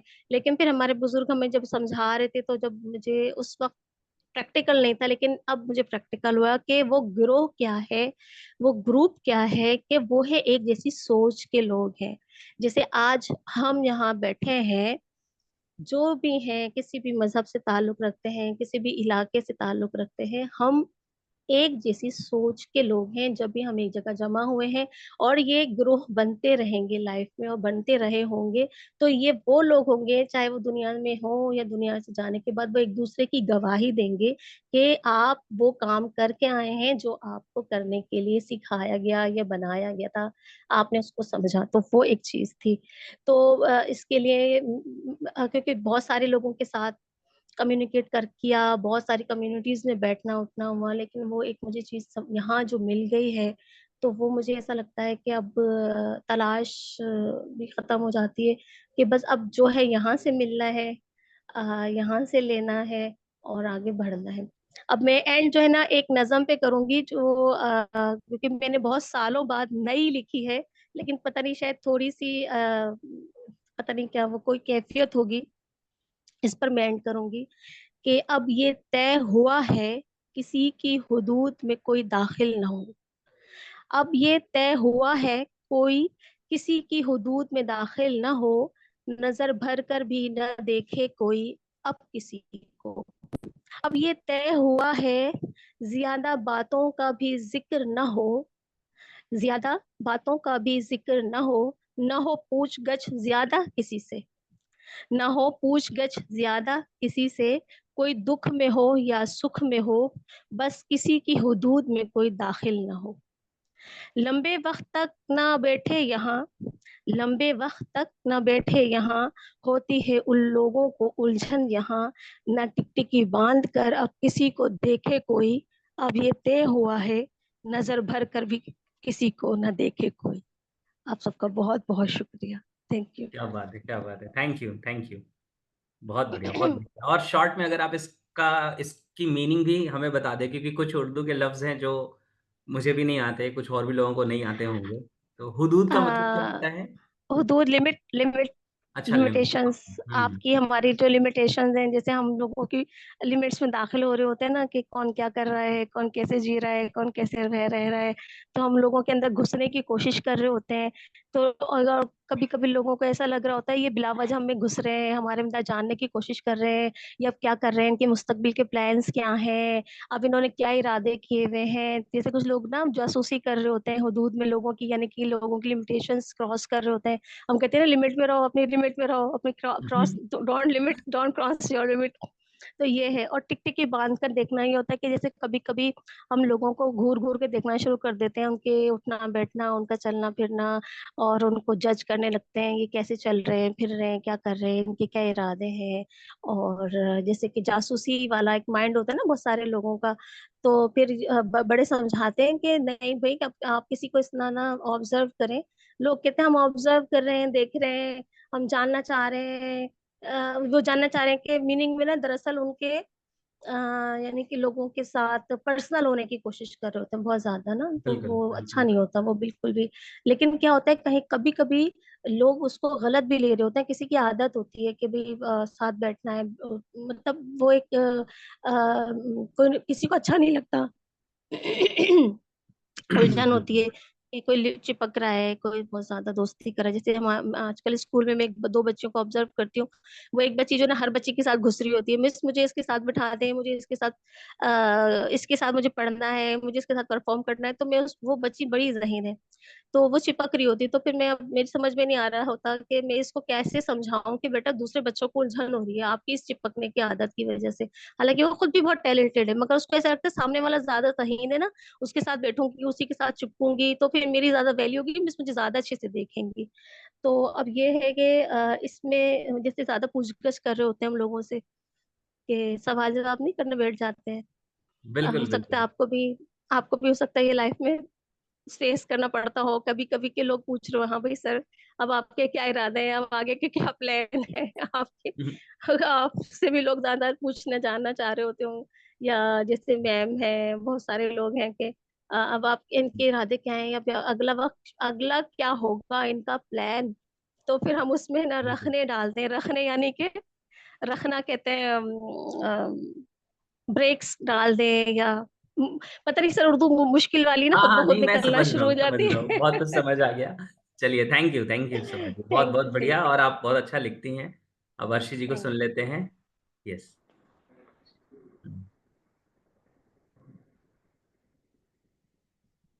हाँ, आ गए आप स्पॉटलाइट पे। जी, हेलो सर। हाँ, हेलो। सर बहुत अच्छा सेशन रहा, ये बहुत कुछ सीखने को मिला। और क्योंकि ये हमारा जो था 4 दिन का सेशन पूरा पेरेंटिंग पे ही था, तो मुझे लग रहा है कि कुछ पूछना था, जैसे कि कई बार ऐसा होता है ना कि पेरेंट्स बच्चों में पार्शियलिटी कर देते हैं, एक बच्चे को ज्यादा एक को कम, वो चीज होती है, या फिर किसी एक बच्चे ने कुछ गलत कर दिया तो उसकी सजा दूसरे को दे देते हैं। तो क्योंकि ये चीज कवर नहीं हुई थी और मुझे ये जानना था, तो मैं जानना चाह रही हूँ कि क्या कहना है इस बारे में आपका। तो आप ये एज अ पेरेंट पूछ रहे हैं, एज अ चाइल्ड पूछ रहे हैं? एज अ चाइल्ड, मैंने एज अ बोला ना चाइल्ड। कि एक पार्शियलिटी करते हैं पेरेंट्स, तो वो उस बारे में जैसे होता नहीं है कि किसी की बहुत ज्यादा वो करते हैं, किसी की परवाह बहुत ज्यादा, किसी को बिल्कुल कुछ नेग्लेक्ट कर, ऐसा होता है सर। तो वही मैं हाँ, जानना चाह रही हूँ। चलिए ठीक है, मैं इसको आंसर करता हूँ। इसलिए मैंने पूछा आप एज अ पेरेंट पूछ रहे हैं या एज अ चाइल्ड पूछ रहे हैं, ताकि मैं जी आपको सही से आंसर कर सकूं। देखिए, जी जी। देखिए क्या होता है कि पेरेंट्स ऐसा कहते हैं कि हम हर बच्चे को एक बराबर प्यार करते हैं, लेकिन ऐसा होता नहीं है। देखिए, मतलब जो मैं कहता हूँ, जो मैं चीज़ें बोलता हूँ, हो सकता है कि वो कभी-कभी अनईज़ी करती हो लोगों को, लेकिन जो मैं बताने की कोशिश कर रहा हूँ, आप उसे समझेंगे तो आपको उसका सेंस समझ आएगा। देखिए, क्या जी होता है ना, हमें बचपन से ये सिखाया गया है कि जो पेरेंट्स हैं, वो हमारे लिए गॉड फिगर हैं। हमारे माता-पिता हमारे लिए भगवान हैं, वो है ना? ऐसे, मतलब ऐसा हमें हमेशा सिखाया गया है, बताया गया है, तो हम ऐसे सोचते हैं, और पेरेंट्स भी हमेशा ये कहते हैं कि हमारे लिए सारे बच्चे बराबर हैं, हम सारे बच्चों को एक बराबर प्यार करते हैं। तो बहुत गहराई में वो शायद एक बराबर ही प्यार करते हैं, लेकिन उनका व्यवहार सबके साथ एक बराबर नहीं होता। होता क्या है ना कि मैं आपको बता रहा हूँ कि मेरे खुद के पेरेंट्स हैं, जैसे मैं हूँ, मेरे ब्रदर हैं। अगर मैं अपने घर में हर दूसरे दिन फ़ोन करता हूँ और अपनी मम्मी का हाल-चाल पूछता हूँ, और मेरे ब्रदर सपोज़ करो कि हर 15 दिन बाद फ़ोन करते हैं और हाल-चाल पूछते हैं, तो मेरी मदर का व्यवहार हम दोनों की तरफ अंदर से गहरा प्यार एक जैसा होगा, लेकिन व्यवहार अलग-अलग होगा। ठीक है ना? तो होता क्या है कि, या मतलब जो हमारा बिहेवियर है, जो हमारा जो बात करने का तरीका है, जो सारी चीज़ें हैं, तो बहुत कुछ जो होता है वो उस पे भी डिपेंड करता है। दूसरी बात, बहुत कुछ उनके खुद के भी परसेप्शन पे डिपेंड करता है। जैसे हो सकता है कि सपोज़ करो फर्स्ट चाइल्ड को कभी-कभी ऐसा होता है कि पेरेंट्स बहुत प्यार करते हैं, या सबसे जो छोटा होता है उसे बहुत प्यार करते हैं। कोई ऐसा था जो वो नहीं चाहते थे कि अब हमारी फैमिली आगे बढ़े, लेकिन कोई आ गया, उसके साथ वो कनेक्शन नहीं बना। ऐसी बहुत सारी चीज़ें होती हैं। तो हमें ऐसा लगता है कि वो सबके साथ बिल्कुल इक्वली बिहेव करेंगे या चीज़ें करेंगे, लेकिन इसके पीछे बहुत गहरा रीज़न होता है कि हम उनके साथ कैसा बिहेव कर रहे हैं। आप उनके साथ जैसा बिहेव करेंगे, उसके रिस्पॉन्स में उनका बिहेवियर आएगा। गहरा प्यार वो सबसे, आप भी परेशान होंगे, आपको कोई चैलेंज आएगा, वो आपके लिए भी करेंगे, दूसरे के लिए भी करेंगे। लेकिन कई बार उनका फ़ेवर दिखेगा आपको किसी की तरफ, है ना? तो दिस इज़ ह्यूमन नेचर, और हमें वही समझना है कि ये ह्यूमन नेचर है। नो वन इज़ परफेक्ट, हम में से कोई परफेक्ट नहीं है, हम भी ऐसा करते हैं लोगों के साथ, है ना? अपने ही 1-2 भाई-बहन हैं अगर हमारे, तो हमारा बिहेवियर दोनों की तरफ सेम नहीं होता है। मतलब वही मैं कहता हूँ कि अगर ज़िंदगी को समझना है, तो अपने आप को समझो, तो दूसरे का बिहेवियर अपने आप समझ आने लगेगा, क्योंकि आपके अंदर नेगेटिव एक्सट्रीम से पॉजिटिव एक्सट्रीम तक सारे फ़ेजेज़ हैं। हम अपने आप को ईमानदारी से नहीं देखते, हम दुनिया को ही देखने में और सही-गलत का टैग लगाने में लगे रहते हैं। अपने आप को देखो तो दिख जाएगा। तो अगर आपके सपोज़ करो 2 भाई हैं, तो दोनों भाइयों से हो सकता है गहराई में प्यार आपको सेम होगा, लेकिन दोनों के साथ आपका बिहेवियर बिल्कुल सेम नहीं होगा, अंडरस्टैंडिंग का लेवल सेम नहीं होगा, इंटरैक्शन, कम्युनिकेशन सेम नहीं होगा। तो ये रियलिटी है, तो पेरेंट्स भी इंसान ही हैं। हमने उनको भगवान का दर्जा दिया है, वो अलग बात है, लेकिन वो हैं कैसे? वो हैं इंसान ही। तो उनके साथ भी ये सारी चीज़ें हैं, राइट? तो ऐसा होता है, ये इस तरह का होता है। तो हमें क्या करना है? हमें ये एक्सेप्ट करना है कि दिस इज़ ह्यूमन टेंडेंसी, ये ह्यूमन इंस्टिंक्ट है, बेसिक इंस्टिंक्ट है, और ऐसा होता है। तो हमें उसमें हर्ट नहीं होना है कि उससे ज़्यादा प्यार करते हैं या उसके लिए ज़्यादा करते हैं, हमारे लिए कम करते हैं। जैसे हमारे अंदर 100 कमियाँ हैं, उनके अंदर भी 100 कमियाँ हैं, भले वो हमारे पेरेंट, राइट? तो हमारी ग्रोथ इसमें है कि हम अपने पेरेंट्स को भी उनके पॉइंट ऑफ व्यू से समझ सकें, तब हमारी ग्रोथ हो रही है। तो सर जब मैच्योर होंगे तब समझेंगे ना, जब अगर बचपन से चीजें अगर होंगी तो उतनी मैच्योरिटी नहीं होती, तो बचपन से बच्चों के साथ अगर बहुत ज्यादा फर्क होता है तो वो चीजें तो उनके अंदर बैठ जाती है ना, कि उसके साथ इसीलिए इस तरह की कम्युनिटी की ज़रूरत है ना, इसीलिए इस तरह के एजुकेशन की ज़रूरत है। देखिए, मैं आपको बताता हूँ, मैं कहता हूँ ना कि people are the product of their environment. कब तक? जब तक खुद की कॉन्शियसनेस एक एक्सट्रीम लेवल पे डेवलप नहीं हुई है।